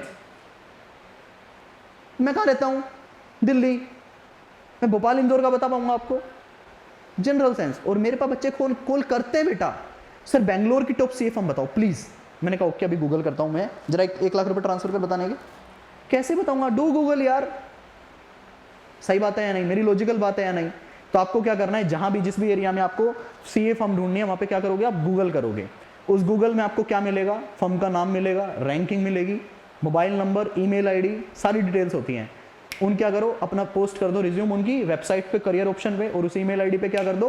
पोस्ट कर दो। ठीक है बेटा, पोस्ट कर दो। एचआर को कांटेक्ट कर लो। ठीक है, प्राइवेट पोर्टल, नौकरी, इंडीड, सीए क्लब, ये कुछ पोर्टल्स हैं जहां पे वैकेंसीज आती रहती है। इवन जो हमारा आईसीआई भवन होता है ना, आईसीआई भवन पे कभी गए हो? आजकल सब ऑनलाइन हो गया है, जाओ किसी दिन। आईसीआई भवन के बाहर एक नोटिस बोर्ड होता है, वहां सारी वैकेंसीज लगी होती हैं, देखा है कभी? आईसीआई भवन के बाहर सारी वैकेंसीज लगी होती हैं, इंडस्ट्रियल ट्रेनिंग की भी, आर्टिकलशिप ट्रेनिंग की भी, जाके देखो। कनेक्ट करो अपने फ्रेंड्स के साथ कि किसी कंपनी की कुछ स्पेशल रिक्वायरमेंट है क्या। आपको पता है बिग फोर की केपीएमजी की स्पेशल रिक्वायरमेंट है कि आपको भैया पहले सेल्फ असेसमेंट टेस्ट देना पड़ेगा इंटरव्यू पे आने से पहले। और जितने बच्चे अभी वीडियो देख रहे हैं ये लिंक देख लो, जो बच्चा पास हो गया, 1 ग्रुप 2 ग्रुप, bsrassessment.com/CA आर्टिकलशिप डालो गूगल पे, फॉर्म ओपन हो जाएगा, इसको टेस्ट को पूरा करो, रिज्यूम सबमिट करो, आपको कॉल आ गया तो इसका मतलब आपका इंटरव्यू है। अब ये मैंने लिंक दे दिया। अब इस लिंक के अंदर एक ऑप्शन आता है रेफर बाय। अब मैं काम कर रहा हूं केपीएमजी में, तो आप वहां क्या करोगे? कपिल गोयल डाल दोगे और मेरा एम्प्लॉय आईडी डाल दोगे, तो आपके चांसेस थोड़े से बढ़ गए, थोड़े से। अगर आपका कुछ भी नहीं है, आप bsrassessment.com डालो/CA आर्टिकलशिप, ये फॉर्म भर दो। हर बच्चा जिसके दोनों ग्रुप क्लियर है, जिनकी रैंक आई है, प्लस जो भी बच्चा इसको भरना चाहे, केपीएमजी के फॉर्म को भर दो फटाफट। ये लिंक क्या है, क्लोज हो जाता है 5-6 दिन के अंदर अंदर। तो कल रिजल्ट आ गया ना, इसको फटाफट से फिल कर दो सभी बच्चे। क्लियर? तो ये स्पेसिफिक रिक्वायरमेंट देख लो। समझ आया आर्टिकलशिप कैसे ढूंढनी है? मेरे को फोन करने की जरूरत नहीं है कि कपिल सर प्लीज आर्टिकलशिप लगवा दो। भाई मैं कितने बच्चों का इंटरव्यू कंडक्ट करवा पाऊंगा यार? जैसे अब रैंक 3 आई है, मान लो रैंक 23 आई है, रैंक 47 आई है, उन बच्चों ने मुझसे पढ़ा है, उनकी उम्मीदें हैं, मेरा भी कर्तव्य बनता है, फर्ज बनता है कि मैं उनका आर्टिकलशिप इंटरव्यू कंडक्ट करवाऊं किसी भी तरह से। वो मैं करवाऊंगा, पेन लूंगा। लेकिन आपको लगता है कि मैं सभी के लिए कर पाऊंगा क्या? It's not possible for me यार। लेकिन मैं आपको तरीका बता रहा हूं कैसे आप रीच आउट कर सकते हो। सबसे मेन तरीका होता है रेफरेंस। रेफरेंस का मतलब ये नहीं होता कि कोई आपको कंपनी के अंदर क्या कर दे, लगा दे। रेफरेंस का मतलब होता है सिर्फ आपका रिज्यूम डेटाबेस तक पहुंचा दे। बात समझ आ रही है? ये बीएसआर का टेस्ट हो गया। उसके बाद आपको क्या करना है? आपने पोस्ट कर दिया, ईमेल कर दिया, सब काम कर दिया, आपको कॉल सी नहीं आ रही, आप बैठे हो इंतजार कर रहे हो, आएगा, आया ही नहीं। तो आप क्या कर सकते हो? लास्ट हथियार, अगर आप दिल्ली में हो तो आपने देखा यार SS Kothari new friends colony में है, लोदायन कंपनी यहाँ पे है, सीपी में ये सीएफ हम है। स्कूटी उठाओ, अपने रिज्यूम की 5-7 कॉपी डालो बैग में, कंधे पे टांगो, टाई वाई लगाओ, पहुंच जाओ कहाँ? एसएस कोठारी। एंट्री पे मिलेगा एक चौकीदार, मतलब रिसेप्शन पे, उसको बोलना एचआर डिपार्टमेंट में जाना है। वो आपसे बोलेगा क्या काम है? बोलना रिज्यूम देना है सर आर्टिकलशिप के लिए। मैं आपको, और बोलना सर बहुत दूर से आया हूँ सर, 500 किलोमीटर से आया हूँ, ऐसे बोलना, ठीक है? बोलोगे ऐसे, वो भगा देगा आपको। बोलना सर मैं 500 किलोमीटर से आया हूँ, बहुत दूर से आया हूँ, रिज्यूम देना है सिर्फ। वो कहेगा ठीक है रिज्यूम दे दो। आप एचआर के पास जाना, बहुत ही पोलाइट वे में आप अपना उनको रिज्यूम हैंड ओवर करना, बोलना सर मैंने वेबसाइट पे सबमिट किया था बट नहीं आया, but I really want to work in your firm, क्योंकि मेरे कुछ दोस्त यहाँ पे काम करते हैं, फेंक देना, ठीक है? वो बोलेगा कौन? तो बोल देना कपिल गोयल। उस टाइम पे कुछ माइंड में तो आएगा नहीं, बोलना कपिल गोयल है सर, वो यहाँ पे ऑडिट में काम करते हैं किसी भी फर्म में। उसको तुमको लगता है उसको सबके नाम पता होंगे? कुछ भी पेल देना वहाँ पे, वो कॉन्फिडेंस, वो आपका रिज्यूम रख लेगा। किस्मत अच्छी हुई तो आप अगर ये 5-7-10 फर्म में जाते हो सकता है किसी एक फर्म में आपको भगवान आपको दे दे, आपका रास्ता हो जाए। This is the one another में। जितने भी फर्म को आपने अपना रिज्यूम ईमेल किया था ना, उन सबको हर मंडे को सुबह 10 बजे रिमाइंडर ईमेल करना। सर ये सुबह 10 बजे और मंडे को ही क्यों करना? बेटा सुबह 10 बजे वो आएगा, मंडे लैपटॉप ओपन करेगा, सबसे ऊपर किसकी मेल मिलेगी? Resume for articleship, both group clear in single attempt. सबसे पहली मेल उसको आंखें बंद करेगा तो भी दिखेगी। अगर मैंने फ्राइडे रात को की तो मेरी मेल कहां मिलेगी? वो ओपन करेगा, कहीं नीचे गई हो गई, नहीं देखेगा। तो मेल का रिमाइंडर कब डालना है? मंडे सुबह 10 बजे हर हफ्ते, जब तक वो रिप्लाई ना करे, ठीक है? जब तक फर्म वाला रिप्लाई ना करे, हर हफ्ते रिमाइंडर, ठीक है बेटा? एक बार तो वो आपको रिप्लाई जरूर करेगा, उसको लगेगा बच्चा बहुत ही क्यूरियस है मेरे लिए। अपने सीनियर्स की हेल्प लेने से, अपने फ्रेंड्स की हेल्प लेने से इंटरव्यू स्केड्यूल करवाने में हेजिटेट मत करना। नहीं भैया मैं तो सेल्फ मेड पर्सन हूँ, मुझे नहीं चाहिए किसी की मदद। ऐसे नहीं होता ज़िंदगी में। मैं आज जहाँ खड़ा हूँ, मेरी सक्सेस के पीछे, मैं आज जहाँ पर भी हूँ, कुछ लोगों का सपोर्ट है। वो सपोर्ट आपको हर किसी को चाहिए होता है, वो आपको ज़रूर लेना है, ठीक है? अगर बिग 4 नहीं मिलती है, टॉप 20 के अंदर जाओ, ठीक है? एटलीस्ट 3 महीने तक आपको ट्राई करना है आर्टिकलशिप के लिए। ये नहीं 10 दिन ट्राई किया और बैठ गए। फाइनली मैं बोलना चाहूँगा, अगर आप ये सारे स्टेप्स फॉलो करोगे ना, दिल और जान से, पहली कंडीशन है एक, क्या? दिल और जान से अगर आप ये सारे स्टेप्स फॉलो करोगे ना, आपको कॉल फॉर इंटरव्यू आएगा ही आएगा। ये सीए कपिल गोयल की आपको गारंटी है, गारंटी है मेरी। हाँ, अगर आपका एक ग्रुप क्लियर है तो हो सकता है टॉप 10 और बिग 4 आपको ना कॉल करे, तो उस केस में क्या करें सर, घर बैठ जाएं? नहीं बेटा, I have something for you as well, वो बाद में आएगा। अभी पहले वो करवा दूं, पहले वो करवा दूं कि सर मैंने टॉप 20 में भी कर लिया, सब कुछ कर लिया, बट मैं क्या करूं?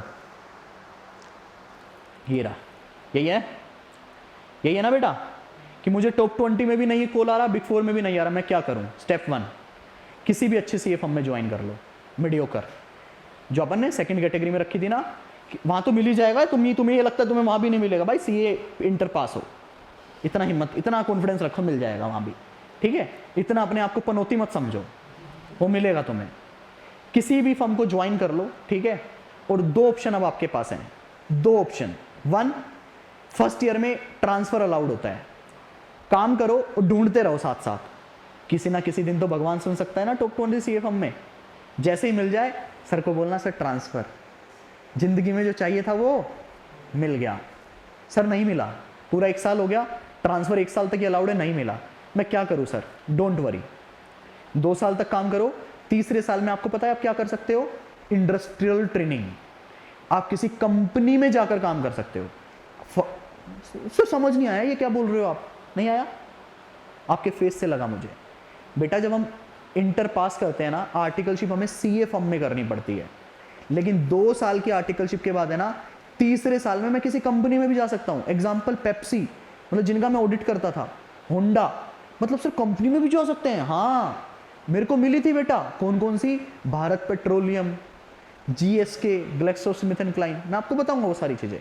अच्छा, तो मतलब भगवान के घर पर देर है अंधेर नहीं है।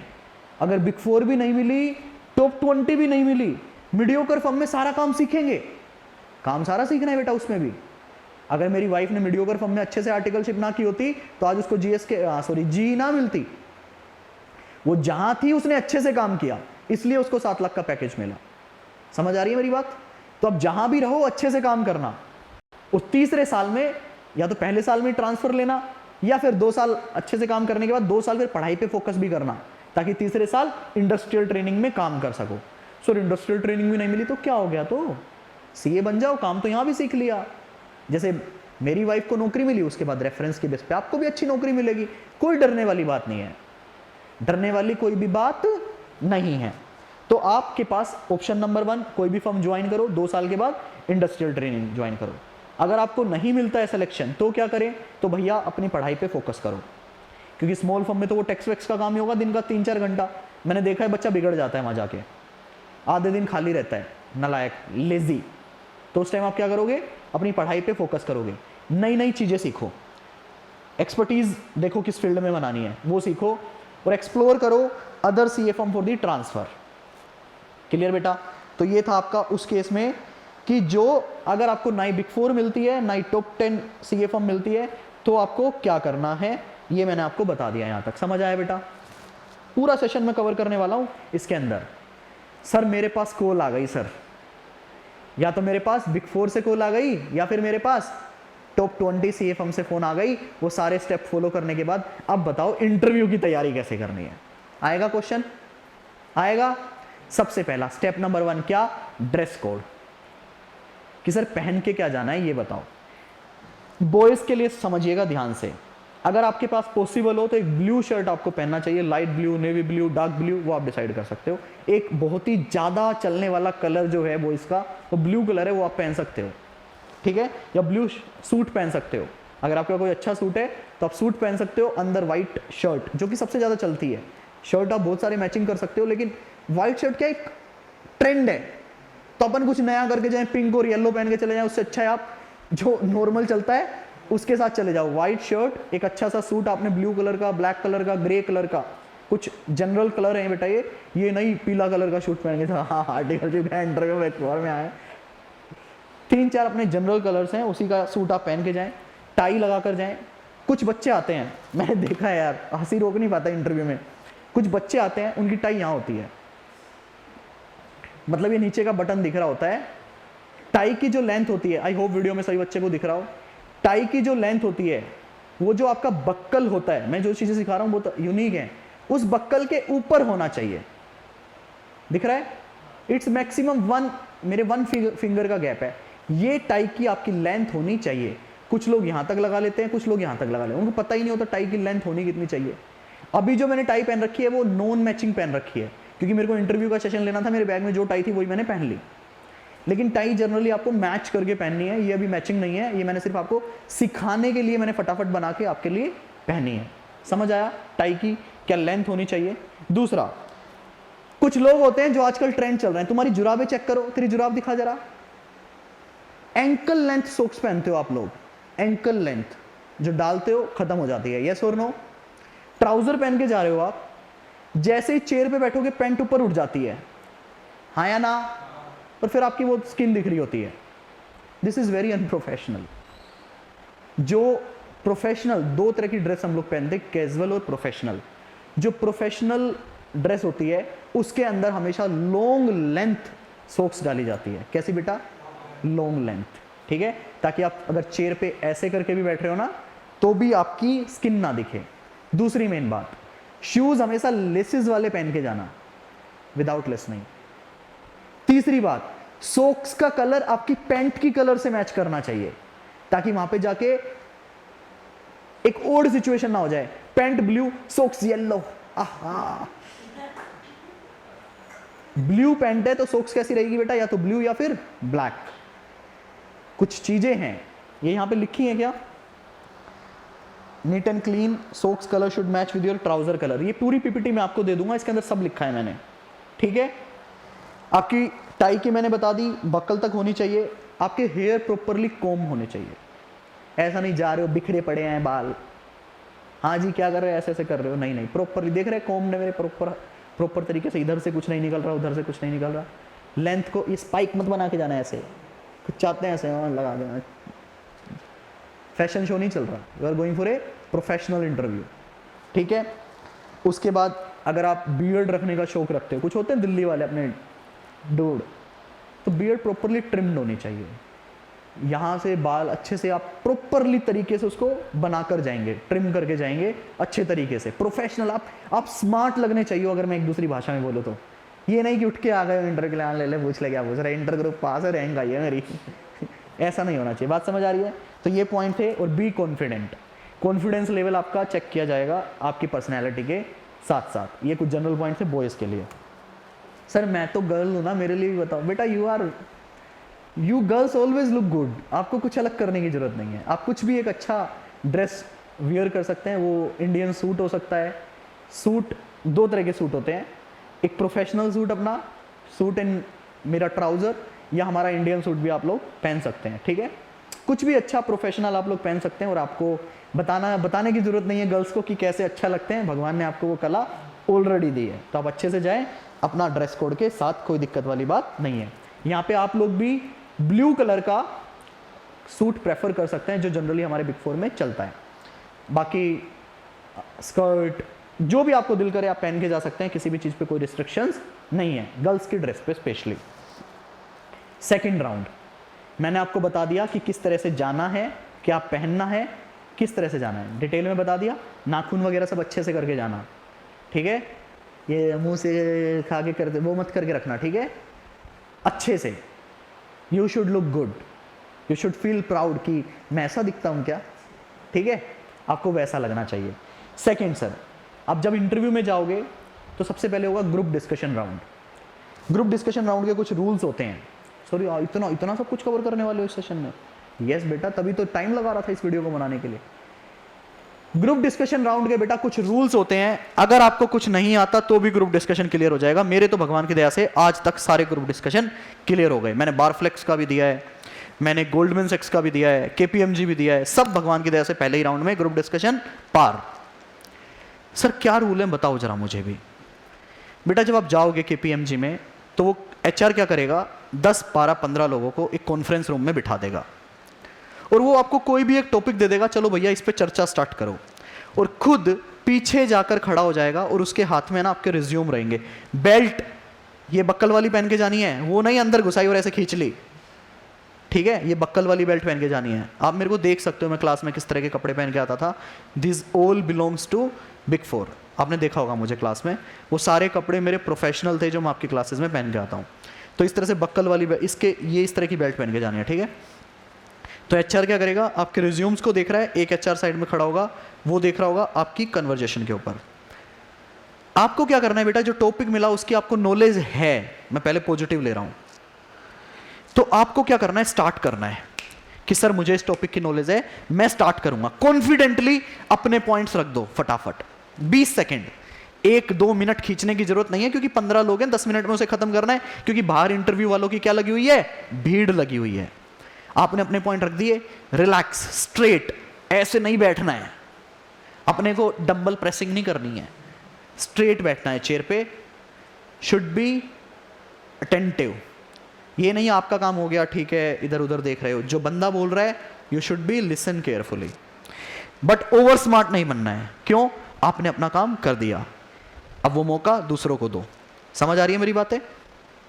सब लोग अपना अपना पॉइंट रख रहे हैं, आपको लग रहा है कि आपके पॉइंट अच्छे थे, कॉन्फिडेंटली सबको सुनो, yes yes, no no, yes, जो भी चल रहा है करो।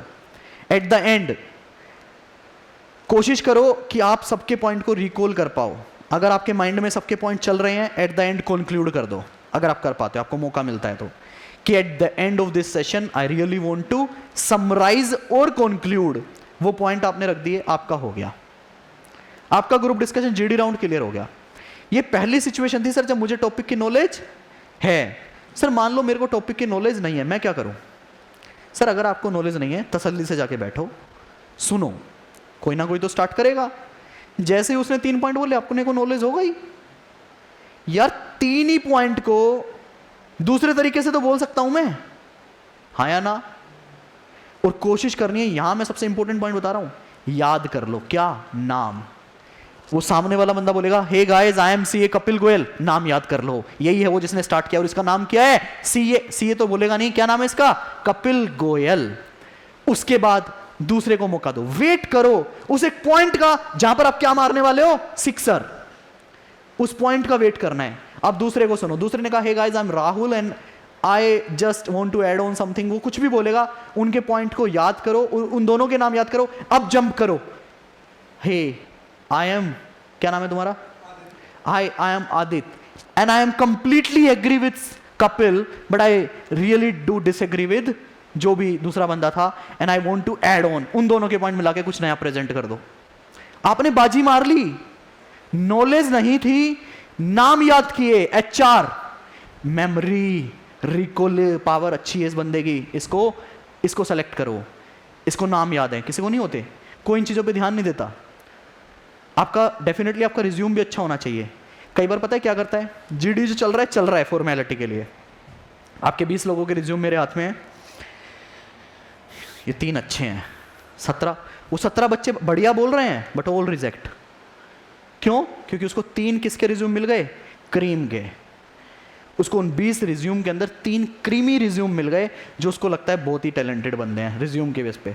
वो उन 3 को एक बार जरूर देखेगा, कोशिश करेगा वो आइडेंटिफाई करे, क्योंकि नाम तो बोलते ही है ना बच्चे, वो देख के जज कर लेगा हाँ ये वही है। बाकी 17 रिजेक्ट। 20 में से 4 5 6 ही सेलेक्ट होते हैं। समझ आया ग्रुप डिस्कशन कैसे क्रैक करना है? सर मैं तो बीच में भी नहीं बोल पाया, तीसरा बच्चा, मैं क्या करूं? एक ही हथियार बचा है अब तेरे पास, वो एट द एंड बेटा, करो या मरो। एट द एंड क्या करना है? कंक्लूड। सबका सुन लिया, अब बीच में तू क्या कर दे? कंक्लूड कर दे। जैसे तूने कंक्लूड किया, सबसे आखिरी में एचआर ने किसको देखा? तुझे देखा। तूने अगर सही से कंक्लूड कर दिया, तेरे चांस ऑफ सिलेक्शन क्या हो गए? बढ़ गए। These are the group discussion round की टेक्निक्स। आपको मेरे एक्सपीरियंस के बेस पे मैं सारी बता रहा हूं ये। I cracked already 3 group discussion, KPMG, Barclays and Goldman Sachs. General guidelines है मेरे एक्सपीरियंस के बेस में। You should remember names of the some participants. If you don't know about the topic, please don't start and listen carefully of other candidates. Please make notes, अगर आपका pen paper है तो, नहीं है तो याद करो। And at the end please summarise all the points written by you. उसको प्रॉपर तरीके से आपको समराइज करना है। डेफिनेटली यहाँ पे आपका कम्युनिकेशन स्किल, आपका कॉन्फिडेंस और बाकी सारी चीजें, आपकी बॉडी लैंग्वेज यहाँ पे बहुत ही बड़ा रोल इंपॉर्टेंट प्ले करती है। क्लियर है बेटा यहाँ तक ग्रुप डिस्कशन राउंड? सर अपना हो गया ग्रुप डिस्कशन राउंड क्लियर भगवान की दया से। कौन सा राउंड आएगा? HR round. एचआर मतलब ह्यूमन रिसोर्स। वो आपकी टेक्निकल नॉलेज चेक नहीं करने वाला है, वो सिर्फ और सिर्फ आपके बारे में जानना चाह रहा है और आपका कॉन्फिडेंस लेवल देखना चाह रहा है कि क्या आप केपीएमजी को रिप्रेजेंट कर सकते हो। क्या आप केपीएमजी को रिप्रेजेंट? वो आपसे मिलेगा 1 by 1, हर कैंडिडेट से अकेला मिलेगा। वो आपसे पूछेगा okay tell me something about yourself. बेटा I will ask you 1 question. चलो तुमसे पूछता हूं, tell me something about yourself. Start करो। हो गया गलत, रुक जा। आपका रिज्यूम मेरे हाथ में, आप मानते हो ना? मैंने कहा मेरे पास इनका रिज्यूम है आदित्य का। मैंने कहा tell me something about yourself. ये कह रहे हैं sir my name is Aditya. मेरे को पता है, I have your resume, it's written Aditya. And मैं किस तरह से पूछ रहा हूं आपसे, okay Aditya tell me something about yourself, and you are telling me your name which I already know. Reject. Yes और नो? Start telling about your achievements, start with your schooling. और उसने किसके बारे में पूछा है? आपके बारे में। My papa is businessman, my mom is housewife. I am not interested यार। If I ask tell me something about yourself. तेरे पास क्या स्पेशल है? Why I should hire you. ये जो क्वेश्चन है ना, इनके आंसर बना के जाना प्रॉपर तरीके से। अपने बारे में बताना है, तू कौन है भाई। What I am, who I am, वो जानने में इंटरेस्टेड है, इसका बना के जाना प्रॉपर तरीके से। दूसरा वो आपसे पूछेगा why you want to join KPMG, why you want to join EY, why you want to join Deloitte, why you want to join पीडब्ल्यूसी। वेरी स्टैंडर्ड आंसर मैं आपको बता रहा हूं, because sir I want to join पीडब्ल्यूसी, KPMG, EY, whatever, because you are working on global audit methodologies, so that will give me a standardization of working. I will learn the international standards that will grow my professional grooming. तो इस तरह से एक standard answer आप लोग frame कर सकते हो। गूगल करोगे बहुत सारे आंसर्स मिल जाएंगे। प्रिपेयर करके जाना इनके आंसर, ये नहीं वहां जाके याद करके बोलना। ये कुछ स्टैंडर्ड क्वेश्चन है, इनके आंसर पहले से ही प्रिपेयर करके जाना। उसके बाद पूछेगा व्हाट्स आर योर स्ट्रेंथ। यहां आप बताना कि आपकी क्या स्ट्रेंथ है। सर स्ट्रेंथ क्या है हमें तो पता ही नहीं। बेटा बताना सब्जेक्ट से रिलेट करके, कि आप अपनी कुछ पर्सनल लाइफ की सिचुएशंस को डाल सकते हो कि सर एक ऐसी सिचुएशन थी, वहाँ पे मैंने अपने आप को इस तरह से डील किया, I feel that is my strength. वो कुछ भी हो सकती है, हर बच्चे की यूनिक हो सकती है। वो आपसे पूछ सकता है व्हाट आर योर वीकनेस, क्या वीकनेस है। बोलना sir I have some scope of improvement, हर बंदे के अंदर होता है। Like I need to analyse, I need to learn more about IFRS, more about Ind AS, more about how to manage time, how to prioritization. भाई इतने सारे काम होंगे, किस तरह से प्रायोरिटाइज किया जाए। I need to work on my communication skills, I need to work on email writing. तो there are some scope of improvement. ये मत बोलना सर मैं बड़ा इमोशनल हूँ, जो मैंने इस बच्चों को इंटरव्यू में मम्मी मेरी इस तरह से कुछ बच्चे पर्सनल हो जाते हैं। यार I am hiring you for some work, to relate your strength and weakness to my work. क्या आप कि क्या वीकनेस है, क्या स्कोप ऑफ इंप्रूवमेंट है। अगर वो आपसे अबाउट योर फैमिली पूछता है तो बताना है, अदरवाइज नहीं, जो है वो बताना। दूसरा, आपसे वो पूछ सकता है, आपका माइंड को एनालाइज करने के लिए पूछ सकता है, आपको स्टडीज़ में किस तरह के चैलेंजेस आए, आपने पेपर को कैसे मैनेज किया, तो जो रियल है वो बता देना यहाँ पे। तो ये HR राउंड के कुछ जनरल क्वेश्चन रहेंगे, इनके आंसर आपको पहले से ही प्रिपेयर करके जाना है। वो बता दिया ग्रुप डिस्कशन, HR बता दिया। अब आएगा इंटरव्यू, मतलब मेरे जैसा कोई बंदा आपका इंटरव्यू लेगा, ठीक है, कोई मेरे जैसा बंदा असिस्टेंट मैनेजर या मैनेजर आपका क्या लेगा बेटा, इंटरव्यू लेगा। इंटरव्यू में वो जनरली क्या फोकस करेगा, उसे पता है आप रैंक होल्डर हो, उसे पता है आप बोथ ग्रुप क्लियर हो, उसे पता है आप हंसराज कॉलेज से आए हो, तुम्हें लगता है वो आपकी नॉलेज चेक करने की कोशिश करेगा? वो सिर्फ आपको ये देखेगा कि ये बंदा काम कर सकता है क्या हमारे यहाँ, लेट नाइट काम कर सकता है क्या, वो आपको जानने की कोशिश करेगा। डेफिनेटली वो टेक्निकल क्वेश्चन पूछेगा, AS पे भी क्वेश्चन पूछेगा, SA पे भी पूछेगा, TDS भी पूछ सकता है, GST भी पूछ सकता है, जो मैंने पीछे बताया था ना प्री क्या क्या करके जाना है, वो किसी पे भी क्वेश्चन पूछ सकता है। लेकिन वो पता है उसको, ये सब तुम पढ़कर जाओगे, कोई भी बच्चा बता देगा, ये तुम पढ़कर जाओगे और कोई भी बच्चा इनके आंसर दे देगा। वो मोर इंटरेस्टेड रहेगा, क्या तुम चैलेंजेस को हैंडल कर पाओगे क्या अगर मैं तुम्हें बोलूँ कल कि बेटा बस्ता पैक कर कलकत्ता चला जा, नहीं सर मम्मी है घर पे, मैं नहीं जा पाऊंगा, लेगा क्या वो तुम्हें? तो he really wants to know about yourself, इन सब क्वेश्चन के आंसर के अलावा। क्योंकि जो बंदा जनरली इंटरव्यू लेता है ना, मैं आपको एक अंदर की बात बता रहा हूँ, जो बंदा जनरली इंटरव्यू ले रहा होता है ना, चांसेस ज़्यादा होते हैं कि आप उसी की टीम में जाके काम करने वाले होते हो। और मेरी टीम में अगर कोई काम करने वाला है तो तुम्हें लगता है मैं किसी को भी ऐसे ही हायर कर लूँगा? तो मैं देखूंगा कि ये मेरी टीम में रहने के लायक भी है या? जिसका ये राउंड क्लियर, समझ लो उसका सिलेक्शन। HR ने आपको ऊपर ऊपर से देखा, हाँ भाई इंग्लिश ठीक है, प्रेजेंटेशन ठीक है, बैकग्राउंड ठीक है, चलो भैया अब भेज दो टेक्निकल में। देख अब काम तो उनको करवाना है ना। HR ने क्या किया, फिल्टर कर दिया, मेरा टाइम बहुत कीमती है, कपिल गोयल का टाइम बहुत कीमती है। कितने बच्चे इंटरव्यू पे आए थे, मान लो 500, 100 मान लो, 100 बच्चे इंटरव्यू पे आए। अगर HR कहेगा ठीक है बेटा लाइन से कपिल गोयल के पास जाते रहो, तुम्हें लगता है मैं 100 बच्चों का इंटरव्यू ले पाऊंगा? उसका काम क्या है, फिल्टर करना। उसका काम क्या है HR वाले का, 100 में से मेरे पास 10 वो बच्चे भेजना या 15 वो बच्चे भेजना जो उसको लगे कि हमारी फॉर्म के हिसाब से काम कर सकते हैं। क्योंकि मैं 15 बच्चों का इंटरव्यू तो ले सकता हूं 100 का, तो ये काम होता है फिल्टर करना किसका, HR का। अब मेरे पास 15 आए हैं, मेरे माइंड में एक चीज है क्या, कि ये बंदा किसने क्लियर करके भेजा है, इसका मतलब ये बंदा नॉर्मल, ये बंदा ऑलरेडी ग्रुप डिस्कशन। और क्योंकि अगर मैं किसी बंदे को रिजेक्ट करता हूं ना बेटा, ऐसे नहीं चल बेटा मैंने रिजेक्ट कर दिया, ना ना ना, मेरे हाथ में पूरी एक चेकलिस्ट होती है बेटा। मैंने आपसे क्वेश्चन पूछा, मैं टिक करता हूँ, रैंकिंग देता हूँ, एंड में टोटल होता है। अगर आप स्कोर पास कर गए आपका राउंड क्लियर। तो अगर मैं रिजेक्ट भी कर रहा हूँ ना तो HR वाला आएगा मेरे पास, तूने रिजेक्ट क्यों किया भाई इसको, हम मतलब वो सोचेगा ना, मतलब मैंने सेलेक्ट किया तूने रिजेक्ट किया, मतलब ऐसा क्या था जो मैं नहीं देख पाया, मुझे तो बता, ताकि मैं जब बाद में फिल्टर करूंगा बंदे तेरा पॉइंट ध्यान रख। मतलब HR वाले का टारगेट पता है क्या होता है, बताओ क्या टारगेट रहेगा, कि जो बंदा मैं भेज रहा हूं ना वो 90% क्या होना चाहिए। तो आप ऐसा फील कर सकते हो, ऐसा फील कर सकते हो कि अगर आपका GD भी निकल गया, HR भी निकल गया, तो 50 बोल लो, 90 नहीं, तो अपना 50% सिलेक्शन हो गया, 50-70%। टेक्निकल वाला पूछेगा, अगर आपने उसको कॉन्फिडेंस दे दिया कि हाँ you can do it in any manner, you will do it, तो वो कहेगा ठीक है डन, आपका क्या है हो गया, ये राउंड भी क्लियर हो गया। उसके बाद काफी टाइम पे आपका ये राउंड होगा 70% होगा, 30% नहीं होगा, हो भी सकता है नहीं भी। कौन सा बेटा, पार्टनर राउंड।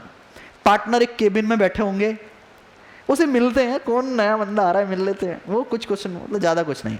अब तुम्हें लगता है पार्टनर को कुछ पूछने की जरूरत है, तुम इतना फिल्टर होकर आए हो यहाँ पे, तुम्हें लगता है वो तुम्हारा टेस्ट करेगा। पार्टनर पूछेगा और कैसे हो, बहुत ग्रुप के लिए good, you have some long term plans with us, congratulations. मतलब partner round is like selection, you are going to meet firm partner. एक अपॉर्चुनिटी मिली है, एक डिस्कशन की अपॉर्चुनिटी मिली है। जनरली वो आपसे कोई टेक्निकल क्वेश्चन नहीं पूछता, पर्सनल पूछता है, और कैसा घर में कौन कौन है, मतलब जनरल बातें वो पूछता है आपसे। वो समझ आ रही है मेरी बातें। तो पार्टनर में मतलब बड़ा ही जनरली यहाँ पे कोई रिजेक्ट नहीं होता, and you can ask your questions, तो कोई भी घबराने वाली बात नहीं है। अब आराम से पार्टनर राउंड में कूल होके जाना। कुछ बच्चे प्रेशर हो जाते हैं, पानी टपक रहा होता है, ऐसे पानी नहीं टपकाना है, वो आपसे कुछ नहीं पूछने वाला है, एंजॉय करना है। भगवान से प्रार्थना करनी है, थैंक यू गॉड कि आपने इस लेवल पे लाके मेरे को खड़ा कर दिया। पार्टनर राउंड हुआ एंड देन क्या है last round, congratulations, you will get a offer letter from the KPMG. Your first year stipend will be 15, second 20 and third 25. That can be 20, 30, 35. वो चेंज हो सकता है, कुछ भी हो सकता है, बट वो 1000, 1500, 2000 नहीं होगा।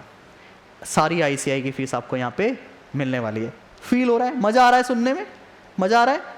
उसके बाद ये मैं बता चुका हूँ, तो यहाँ पे आपका सिलेक्शन हो गया टॉप 20 CA फर्म के अंदर। फिर मैंने ये बता दिया था आपको ऑलरेडी कि ना हो तो आपको क्या करना है, कोई भी फर्म ज्वाइन करो, ट्रांसफ़र देखो, मिल जाए तो, नहीं तो फिर 2 साल के बाद इंडस्ट्रियल ट्रेनिंग कर सकते हो। लर्न फ्रॉम मिस्टेक, ऐसा बोलते हैं ना, गलतियाँ करो सीख लो, गलती करोगे तभी तो सीखोगे। मैं इसको अपोज करता हूँ थोड़ा सा, कि भाई अगर मैं ही गलती कर करके सीखता रहूँगा तो फिर मेरी तो ज़िंदगी निकल जाएगी सीखने में। इसीलिए कहा जाता है क्या, लर्न फ्रॉम अदर मिस्टेक्स। दूसरे लोगों ने, जो आपके सीनियर्स ने गलतियाँ की है ना, उनसे कुछ सीखो। जैसे मेरी क्या क्या गलतियां जनरली रही इस 10 साल के करियर में। सर मैंने जी को ज्वाइन नहीं किया। जी ने मुझे कहा कपिल हम आपको इंडस्ट्रियल ट्रेनिंग ऑफर करते हैं गुड़गांव में, और मैं आपको बता दूं जी के अंदर इंडस्ट्रियल ट्रेनिंग मिलना it's like a very good achievement, very very very good achievement. मैंने जी का ऑफर लेटर आ गया, रेम्यूनरेशन आ गया, जो मेरे करंट रेम्यूनरेशन से कम 10 गुना था। कितने गुना, मतलब वहाँ मिलता था 1500, वहाँ कितना मिल रहा था 15,000। उसके बाद भी मैंने मना कर दिया कि मैं नहीं ज्वाइन करूँगा। भारत पेट्रोलियम को भी मैंने मना कर दिया। उसके कुछ रीजंस थे, पढ़ाई से रिलेटेड, डेफिनेटली मैंने नहीं ज्वाइन किया। बट मुझे लगता है मुझे ज्वाइन करना चाहिए था, क्योंकि अगर आप इंडस्ट्रियल ट्रेनिंग, अगर आपको इतनी बड़ी कंपनी मिल रही है तो इसका मतलब 1 साल, आपको लगता है आपने 1 साल वहाँ काम किया, आप CA बने, वो कहेगी जाओ अब, ऐसा कहेगी क्या? Do you think? अरे भाई अगर आप CA नहीं भी बनोगे तो वो कहेगी आ काम कर। क्यों? क्योंकि हमारा काम हमने तेरे को सिखा दिया है, नालायक, अब काम नहीं करवाएंगे क्या? तो मेरे को पता नहीं, डर था, मैं अपनी गलती बता रहा हूँ, अपना मैंने क्यों मेरे को डर था कि ये 1 साल की ट्रेनिंग के बाद है ना निकाल देंगे, और बहुत ही गलत डर था वो। मैंने गाइडेंस नहीं ली किसी से, मुझे ज्वाइन करनी चाहिए थी। क्यों? क्योंकि अगर मैं ज्वाइन कर लेता CA बनने के बाद, मैं कहाँ फर्स्ट जॉब स्टार्ट करता, मेरी GSK में, और जो कि बहुत ही तगड़ी कंपनी है। मतलब CA बनने के बाद Big 4 के लोग तरसते हैं कि हमारी GSK में नौकरी लग जाए, और मेरे को वहाँ कहाँ मिल रही थी, कब मिल रही थी, 2nd ईयर खत्म होने के बाद। बेटा इंडस्ट्रियल ट्रेनिंग के ऊपर मैं एक अलग 2 घंटे 3 घंटे का सेशन बनाऊंगा बढ़िया सा, क्योंकि उसमें बहुत सारी चीज़ें बताने के लिए। तो अगर आपको इंडस्ट्रियल ट्रेनिंग पे सेशन चाहिए, कमेंट करके बता दीजिए, और मैं उम्मीद करता हूं अगर आपको ये वीडियो पसंद आ रही है तो लाइक करोगे ना यार, लाइक जरूर करना। लाइक से कोई पैसा नहीं मिलता है, मोटिवेशन मिलता है। तो आप जितना ज़्यादा मोटिवेशन दोगे आपके लिए अच्छा है कि मैं फटाफट से इंडस्ट्रियल ट्रेनिंग पे भी, आपको लगता है इस PPT बनाने में मेरी मेहनत लगी होगी, या ये ऐसे ही बन गई होगी, छू छू छू आ गई, ये आपको लगता है कि इसमें मैंने 4-5 घंटे लगाए होंगे? बेटा मेहनत लगती है, कंटेंट क्रिएट करने में बहुत मेहनत लगती है। आप प्लीज़ हर जिसकी भी यूट्यूब पे वीडियो देखते हो उसको कमेंट किया करो, उसकी वीडियो को लाइक किया करो, ताकि वो बंदा मोटिवेट हो आप लोगों के लिए काम करने के लिए। उसके बाद मैंने 7 दिन के अंदर एक नौकरी छोड़ दी थी। CA बना, मेरे को बीच में एक नौकरी मिली डेलॉयट के अंदर, मैंने 7 दिन में डेलॉयट को छोड़ दिया। मैं उतना डिटेल में नहीं जाऊंगा क्योंकि अपना आर्टिकलशिप का सेशन है, मेरी लाइफ हम किसी और दिन डिस्कस कर लेंगे कि सर आपकी लाइफ का ग्राफ कैसे कैसे रहा है। तो मैंने 7 दिन के अंदर डेलॉयट छोड़ दी थी, जो मुझे आज लगता है मुझे नहीं छोड़नी चाहिए थी। कभी भी क्विक डिसीजन नहीं लेने चाहिए बहुत जल्दबाजी के अंदर। तो मेरा एक डिसीजन गलत था कि मैंने GSK नहीं एक्सेप्ट किया। दूसरी गलती, किसी कंपनी में जाने के बाद कंपनी की पॉलिसी होती है कि आपको 30 डेज का नोटिस देना होता है। मैंने कहा मैं कोई नोटिस नहीं दे रहा, मैं 7 दिन के बाद कंपनी को मैंने छोड़ दिया था, जो कि मेरी एक दूसरी लाइफ की बड़ी गलती मैं मानता हूं, क्योंकि वहां पे कहीं ना कहीं HR के साथ थोड़े से रिश्ते भी मेरे खराब हुए थे। समझ आ रही है? क्यों छोड़ा, क्या था, उसकी अलग स्टोरी है, वो बाद में डिस्कस करेंगे। तीसरा, बच्चे की पुअर कम्युनिकेशन स्किल होती है। मैं इंडिया का अगर NCR या बड़ी सिटीज को छोड़ दूं, मेरे जैसे जो बच्चे होते हैं उनका कम्युनिकेशन स्किल बड़ा वीक होता है, लेकिन हम उस पर फिर भी काम नहीं करना पसंद करते। भाई पेपर देने के बाद जो तुझे 1.5 महीने की छुट्टियां मिली है, अगर तू किसी इंग्लिश स्पीकिंग कोर्स को ज्वाइन कर लेगा तो क्या छोटा हो जाएगा क्या? एटलीस्ट बेसिक ग्रामर ही सीख लेगा, ताकि कम्युनिकेट जब कुछ करेगा तो ग्रामर की मिस्टेक नहीं होंगी। तो लर्न इट, 1.5 महीने का 3 महीने का कोर्स ज्वाइन करके जिनकी पुअर कम्युनिकेशन स्किल है प्लीज उसको करें। तीसरा, रिलेशनशिप। बावले हो जाते हैं हम रिश्ते में, इतने बावले कि अगर उसने छोड़ दिया तो माहौल गर्म हो जाएगा। मेरे साथ ऐसा ही हुआ, मेरा रिलेशनशिप ब्रेकअप हुआ और आप यकीन करेंगे मैंने पूरा क्लाइंट खराब कर दिया, बिग 4 का पूरा क्लाइंट की एस्टेसी कर दी मैंने। 2 महीने लग गए। आपको लगता है मेरी परफॉर्मेंस पे इंपैक्ट आया होगा? बहुत आया। मैनेजर बोले तू बावला हो गया है क्या साले? तो भैया अपने रिलेशनशिप को बहुत अच्छे से मैनेज करें और आगे बढ़ें लाइफ में, ठीक है। काम पे इसका मेंटली मुझे पता है आप लोग डिस्टर्ब हो जाते हो, बट ये मेरी गलतियां थी।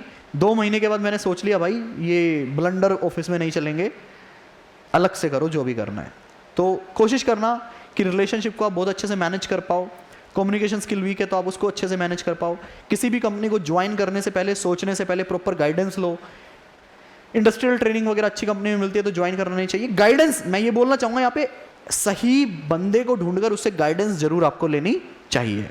खुद कुछ भी डिसीजन मत लेना क्योंकि आप उस लेवल पे नहीं होते हो कि उस फ्यूचर को बहुत ज़्यादा प्रिडिक्ट आप करने के लेवल में नहीं हो।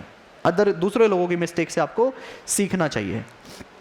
एक बच्चों का क्वेश्चन होता है how to manage study with big 4 या how to manage study with top 20 CA firm. Sir वो तो पेल के काम करवाती है। मैं कैसे करता था बताता हूं। बेटा जब डेडिकेशन होता है ना किसी चीज का करने का, तो आपको चीजें प्लान करनी पड़ती है। मैंने 1 साल की आर्टिकलशिप के बाद मेरे एक्सेल शीट पे, मतलब 1 साल में आप इतना सीख जाते हो कि एक्सेल शीट के आप चैंपियन हो जाते हो। आपको फटाफट सब कुछ करना आ जाता है क्योंकि अपन काम कर रहे हैं ना डेली लाइफ में, तो अपने आप को प्लान करना सीख जाते हो आप 1 साल के बाद। मैंने अपने 8 सब्जेक्ट, 8 के 8 सब्जेक्ट एक्सेल शीट में प्लान कर दिए थे कि मैं डेली एक सब्जेक्ट पढ़ूंगा, उसको खत्म करने में 60 दिन लगेंगे। तो 8 सब्जेक्ट को खत्म करने में कितने दिन लगेंगे बेटा? 480 डेज। ठीक है, कितने साल हुए? लगभग 1.5 साल। मैंने कितने साल पहले तैयारी स्टार्ट कर दी थी? 2 साल। आखिरी के 6 महीने किसके हो गए? Self preparation. मैंने सही तरीके से प्लान किया था या नहीं किया था? एक सब्जेक्ट को 60 दिन में आराम से खत्म किया जा सकता है। मतलब मेरी एक्सेल शीट तैयार, मेरा पूरा बोथ ग्रुप का प्लान तैयार, मेरे 6 महीने का रिवीजन का टाइम तैयार। सर पढ़ोगे कैसे डेली ऑफिस के साथ? क्वेश्चन है आपका ये। 9 बजे ऑफिस जाते हो, रात को 10 बजे आते हो, कैसे पढ़ोगे? कुछ पाने के लिए कुछ खोना पड़ता है। मैं सीए कपिल गोयल रोज सुबह 3 बजे उठता था। कितने बजे? 3 बजे। बेटा मैं कोई भी लाइन बनाकर नहीं बोल रहा हूं। मेरे साथ जो लोग काम करते थे ये बात उनको पता है। मेरे साथ साहिब काम करता था, साहिब नहीं उठ पाता था सुबह। वो मेरे से 2-3 अटेम्प्ट के बाद भी सीए बना है वो। सब लोग कहते थे यार तेरा डेडिकेशन और तेरा जो सेल्फ डिसिप्लिन ना वो बहुत अच्छा है। रात को वो लोग ताश खेलते थे, फ्री टाइम में गेम खेलते थे। कपिल गोयल 10 बजे चित हो जाता था, सो जाता था। कुछ बच्चे बोलते सर सुबह उठा नहीं जाता। नालायक, सोएगा तब उठेगा ना। सो रहा है तू रात को 2 बजे 3 बजे कैसे उठेगा? उठेगा क्या? तो उठने के लिए सोना जरूरी है टाइम से। मैंने अपना रूटीन बनाया, मैं रोज 3 या 4 बजे उठ जाता था। 3, 4, 4:30, 5, 6, मतलब कितने बजे भी उठ जाओ। और उठकर तसल्ली से, मोस्टली मैंने सब सेल्फ स्टडी से किया है, उठकर तसल्ली से मैं हमेशा भैया मैंने प्रॉपर मैनर में पढ़ाई की है। ये नहीं कि कहीं भी कुछ भी बैठकर खोलकर बैठकर पढ़ने लग गए कुछ भी। नहीं नहीं नहीं, मेरे को आज क्या पढ़ना है, कितना पढ़ना है, मेरी एक्सेल शीट में सब कुछ लिखा होता था कि मुझे सिर्फ आज इतना पढ़ना है बस। मैं डेली 4 बजे उठता था, 3, 4, 5 घंटे आराम से तसल्ली से वो कंटेंट को पढ़ता था, नोट्स बनाता था। हमारे टाइम पे कुछ टीचर्स की वीडियो लीक हो गई थी, सही बताऊं तो मैं, ठीक है, बड़े बड़े टीचर्स की, जिसमें हमारे शर्मा जी भी आते हैं, परवीन शर्मा सर, हमारे और भी बहुत सारे टीचर्स आते हैं। उनकी वीडियोस मार्केट में लीक हो गई थी, ये सबको पता है, उनको भी पता है, वो हर बच्चे के पास थी। उन वीडियोस को रेफर करता था किसी तरह से। कोई कोचिंग नहीं ली मैंने सिर्फ एक डायरेक्ट टेक्स्ट की कोचिंग ली थी पूरे सीए फाइनल में, क्योंकि वो भी तब जब मैं दिल्ली क्लाइंट कर रहा था तो मेरे सर ने कहा तू आराम से ले, कोई दिक्कत नहीं है, तो यार फर्म के लिए इतना काम करता है, मतलब दिख जाता है ना कौन काम करता है कौन नहीं करता है। मैंने कभी एक्सक्यूज नहीं किया सर मैं गन्ने के खेत में नहीं जाऊंगा, मैं यहाँ नहीं जाऊंगा, मैं धूप में नहीं जाऊंगा, फैक्ट्री में नहीं जाऊंगा। मैं जाऊंगा हर जगह। क्यों? क्योंकि मुझे काम सीखना है। मैं ऐसी ऐसी लोकेशन पे गया हूं ना, बरेली, आप में से कुछ बच्चा बरेली हो, सर सादी लाल, नहीं, द्वारिकेश, मैं नाम गलत बोल सकता हूं, मैंने इतने सारे क्लाइंट किए, मिक्स हो सकते हैं। द्वारिकेश शुगर मिल है आपके वहां पे, है ना बेटा? तुम हो क्या वहां से? पता है। द्वारिकेश का ऑडिट करने गया, इतना गंदा खाना मिलता था ना, मुझे सरवाइव किया। हम लोग कूलर में नहीं रहते, ऑडिटर एसी में रहता है, और मुझे एसी में ही रहने की आदत थी। वहां गया, मेरे को कूलर दे दिया, इतनी जबरदस्त सोफोकेशन मैं आपको बता नहीं सकता, मेरी हालत खराब हो गई, मैं छत पे जाके सो गया। ऑडिट किया, लेकिन देवबंद यूपी के अंदर एक एरिया है, त्रिवेणी शुगर इंडस्ट्रीज है, कभी जाओगे तो कांप जाओगे मेरे हिसाब से, ऐसा एरिया है। 6-6 महीने रहा हूं वहां पे। उड़ीसा का Angul, Jindal steels and power limited, Bhubaneswar, मई के अंदर वहां के बच्चों को पता होगा कितना टेम्परेचर रहता है, कैसे रहता है, हम दिल्ली वालों के लिए सहन करना बड़ा मुश्किल होता है। राजस्थान का कोटा, बिहार, यूपी, महाराष्ट्र, इंडिया का एक भी ऐसा कोना नहीं है जहां पे मैंने ट्रैवल करके ऑडिट ना किया हो। हर स्टेट को मैंने घूमा हुआ है, हर स्टेट के अंदर मैंने ऑडिट किया हुआ है। बस एक चीज अपने अंदर कंटिन्यूअस रखी मैंने, क्या? सुबह 3, 4, 5 बजे उठकर डेली क्या करना है बेटा? 4 घंटे पढ़ाई करनी है। 7-8 बजे तक पढ़ाई हुई, घूमने जाता था। मैंने कुछ चीजें अपनी जिंदगी में बहुत अच्छे से मेंटेन करके रखी। घूमने जाता था, ईयरफोन लगाता था, गर्लफ्रेंड से बात करता था, वॉक करता था, 1 घंटा खत्म हुआ, आराम से रेडी होता था, ब्रेकफास्ट करता था, जूस पीता था, सब कुछ क्लाइंट ही तो देता था अपने को। क्लाइंट प्लेस पे जाता था, 6-7 बजे छुट्टी होती थी, दोस्तों के साथ मजे करता था, पर्सनल लाइफ खराब नहीं की। शाम को कोई पढ़ाई नहीं करता था, रिवीजन करना था सुबह उठ के ही करता था, फिर आगे पढ़ाई करता था। जिंदगी में बस एक चीज मेंटेन की थी, क्या? 4 घंटे रोज सुबह पढ़ाई, ऑफिस जाने से पहले। और आज भी वही करता हूं मैं। मेरा सीए कपिल गोयल का मानना यह है कि जिंदगी में अगर कुछ भी करना है ना, सुबह सुबह कर लो। जो तुम्हें लगता है कि तुमने अगर छोड़ दिया तो तुम्हारा पर्सनल नुकसान हो रहा है, वो कब कर लो बेटा? सुबह सुबह। सबसे पहले ही तुमने अपने आप को क्या दे दिया? मोटिवेशन का डोज दे दिया कि मेरे को जो करना था वो मैंने कर लिया, अब तुम मुझसे कुछ भी करवा लो। तो मैं टेंशन फ्री होकर अपना काम करता था, क्यों? खुश रहता था, आज का काम क्या हो गया? डन, आज की पढ़ाई खत्म। तो पूरे दिन कोई टाइम, जिस दिन पढ़ाई नहीं, माइंड में आज शाम को जल्दी जाके काम करना है, अरे सर मैं जाऊं क्या? काम भी नहीं कर पा रहा है, पढ़ाई भी नहीं कर पा रहा है। इसलिए सुबह 4 बजे उठो, पूरा अंधेरा, शांति, पढ़ाई करो, सबसे बेस्ट टाइम है, क्लियर करो। रैंक कैसे लेनी है? रैंक में आप फेस टू फेस क्लासेस को अवॉइड करना, पेन ड्राइव क्लासेस लो, जिस तरह से मैंने बताया, अपने हिसाब से टाइम मैनेज करो। 2 साल पहले पढ़ाई स्टार्ट करो, 6 महीने रिवीजन दबा के 3 से 4 बार आपको रिवीजन करना है, मॉक टेस्ट, टेस्ट सीरीज सब अटेम्प्ट करना है, और आईसीआई स्टडी मटेरियल को रेफर करना है। हाँ, टीचर की बुक, आईसीआई स्टडी मटेरियल देखना है, रैंक लेनी है तो पूरा कंपेयर करो, सब कुछ कॉन्फिडेंस आ जाए, अपने टीचर के स्टडी मटेरियल को रेफर करो। बेटा समझ आया हाउ टू स्टडी? यस, हाँ, खत्म होने वाला, बस समझ आया। उसके बाद देखिए इंडस्ट्रियल ट्रेनिंग आती है, जिसकी मैं क्या बनाऊंगा, एक अलग से वीडियो बनाऊंगा। तो ये पूरा इंडस्ट्रियल ट्रेनिंग पे बना हुआ है मेरा, इस पे अभी और मेहनत करनी है।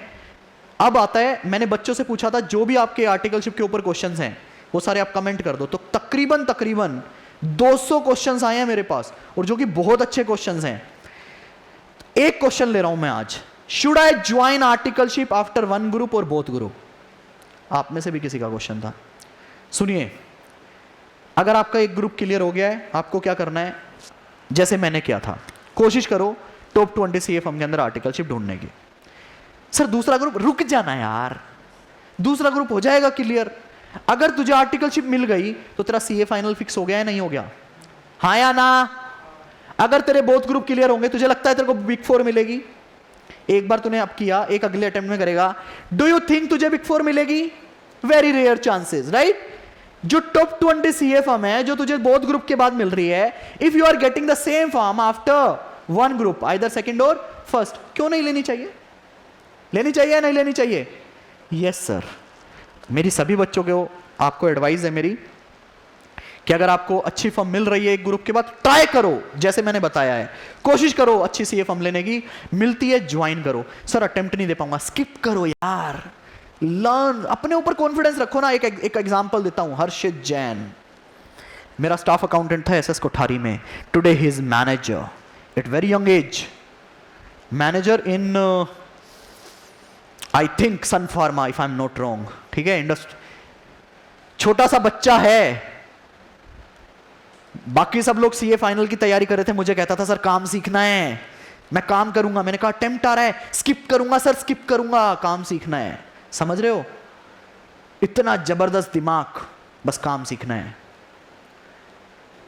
मैं कहता था, मुझे लगता था Harshit you are doing wrong with yourself, तेरे साथ के सारे बंदे पेपर दे रहे हैं रैंक की, सर काम सीखना है ना, मैं कर लूंगा एक अटेम्प्ट के बाद। कॉन्फिडेंस देख रहे हो?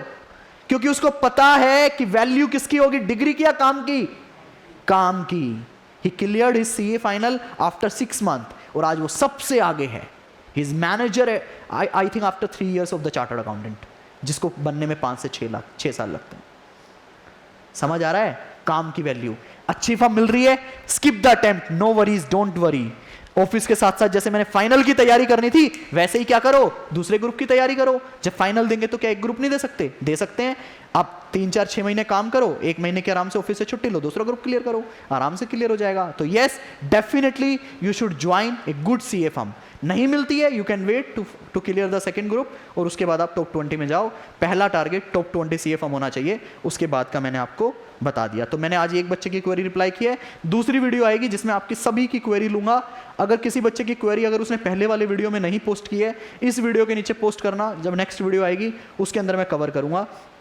आई होप सभी बच्चों को ये सेशन पसंद आया हो। मैं चाहूँगा आप मेरे काम को अप्रिशिएट करें, अगर आपको पसंद आया हो तो कमेंट कीजिएगा, अपने दोस्तों के साथ ये वीडियो शेयर कीजिएगा। अगर आप सीए इंटर या आईपीसीसी या सीए फाइनल में हैं तो मेरा पूरा कोर्स ऑडिटिंग का अवेलेबल है, रेगुलर, फास्ट ट्रैक, बूस्टर। मेरी सारी बुक्स जो कि एक तरह से आईसीआई स्टडी मटेरियल ही है। टू बी वेरी फ्रैंक, मैं आईसीआई स्टडी मटेरियल पढ़ाता हूँ। तुमको पढ़ाया है ना? क्या पढ़ाया है? ICI study material. इवन आपको सही बताऊं ना, बैंकिंग और कंपनी ऑडिट कहां से पढ़ाया तुमको? मैंने कहा मेरी किताब बंद करो, क्या खोलो? मॉड्यूल खोलो, मॉड्यूल से पढ़ेंगे, एक एक लाइन पढ़ाई है, एक एक कंसेप्ट पढ़ाया है। क्यों बेटा? आईसीआई जिस तरह से पेपर पूछ रहा है, you have to study from ICAI study material. आपको कोई एमसीक्यू की तैयारी करने की जरूरत नहीं है, कोई करेक्ट इनकरेक्ट की तैयारी करने की जरूरत नहीं है। गारंटी से कहता हूं आपका पूरा 100 नंबर का पेपर अटेम्प्ट होगा। किसके बेस पे? मेरे कंसेप्ट्स के बेस पे। कंसेप्ट्स के बेस पे आप पूरा 100 नंबर का पेपर अटेम्प्ट कर पाएंगे। और आज बहुत ही अच्छा फील हो रहा है कि लास्ट अटेम्प्ट में भी सेकंड हाईएस्ट इंडिया मेरे स्टूडेंट के मार्क्स थे। इस टाइम भी प्रोबेबली मैं अभी इसमें क्या है, एक स्टार लगा के चल रहा हूं। दिस टाइम भी ऑल ओवर इंडिया हाईएस्ट मेरे स्टूडेंट के हैं, फर्स्ट भी, सेकंड भी और जहां तक मुझे पता है थर्ड भी। बहुत जल्दी मैं आपके साथ पूरा रिजल्ट शेयर करूंगा। इसी के साथ bye guys, take care, keep enjoying audit with Kapil. जय हिंद दोस्तों।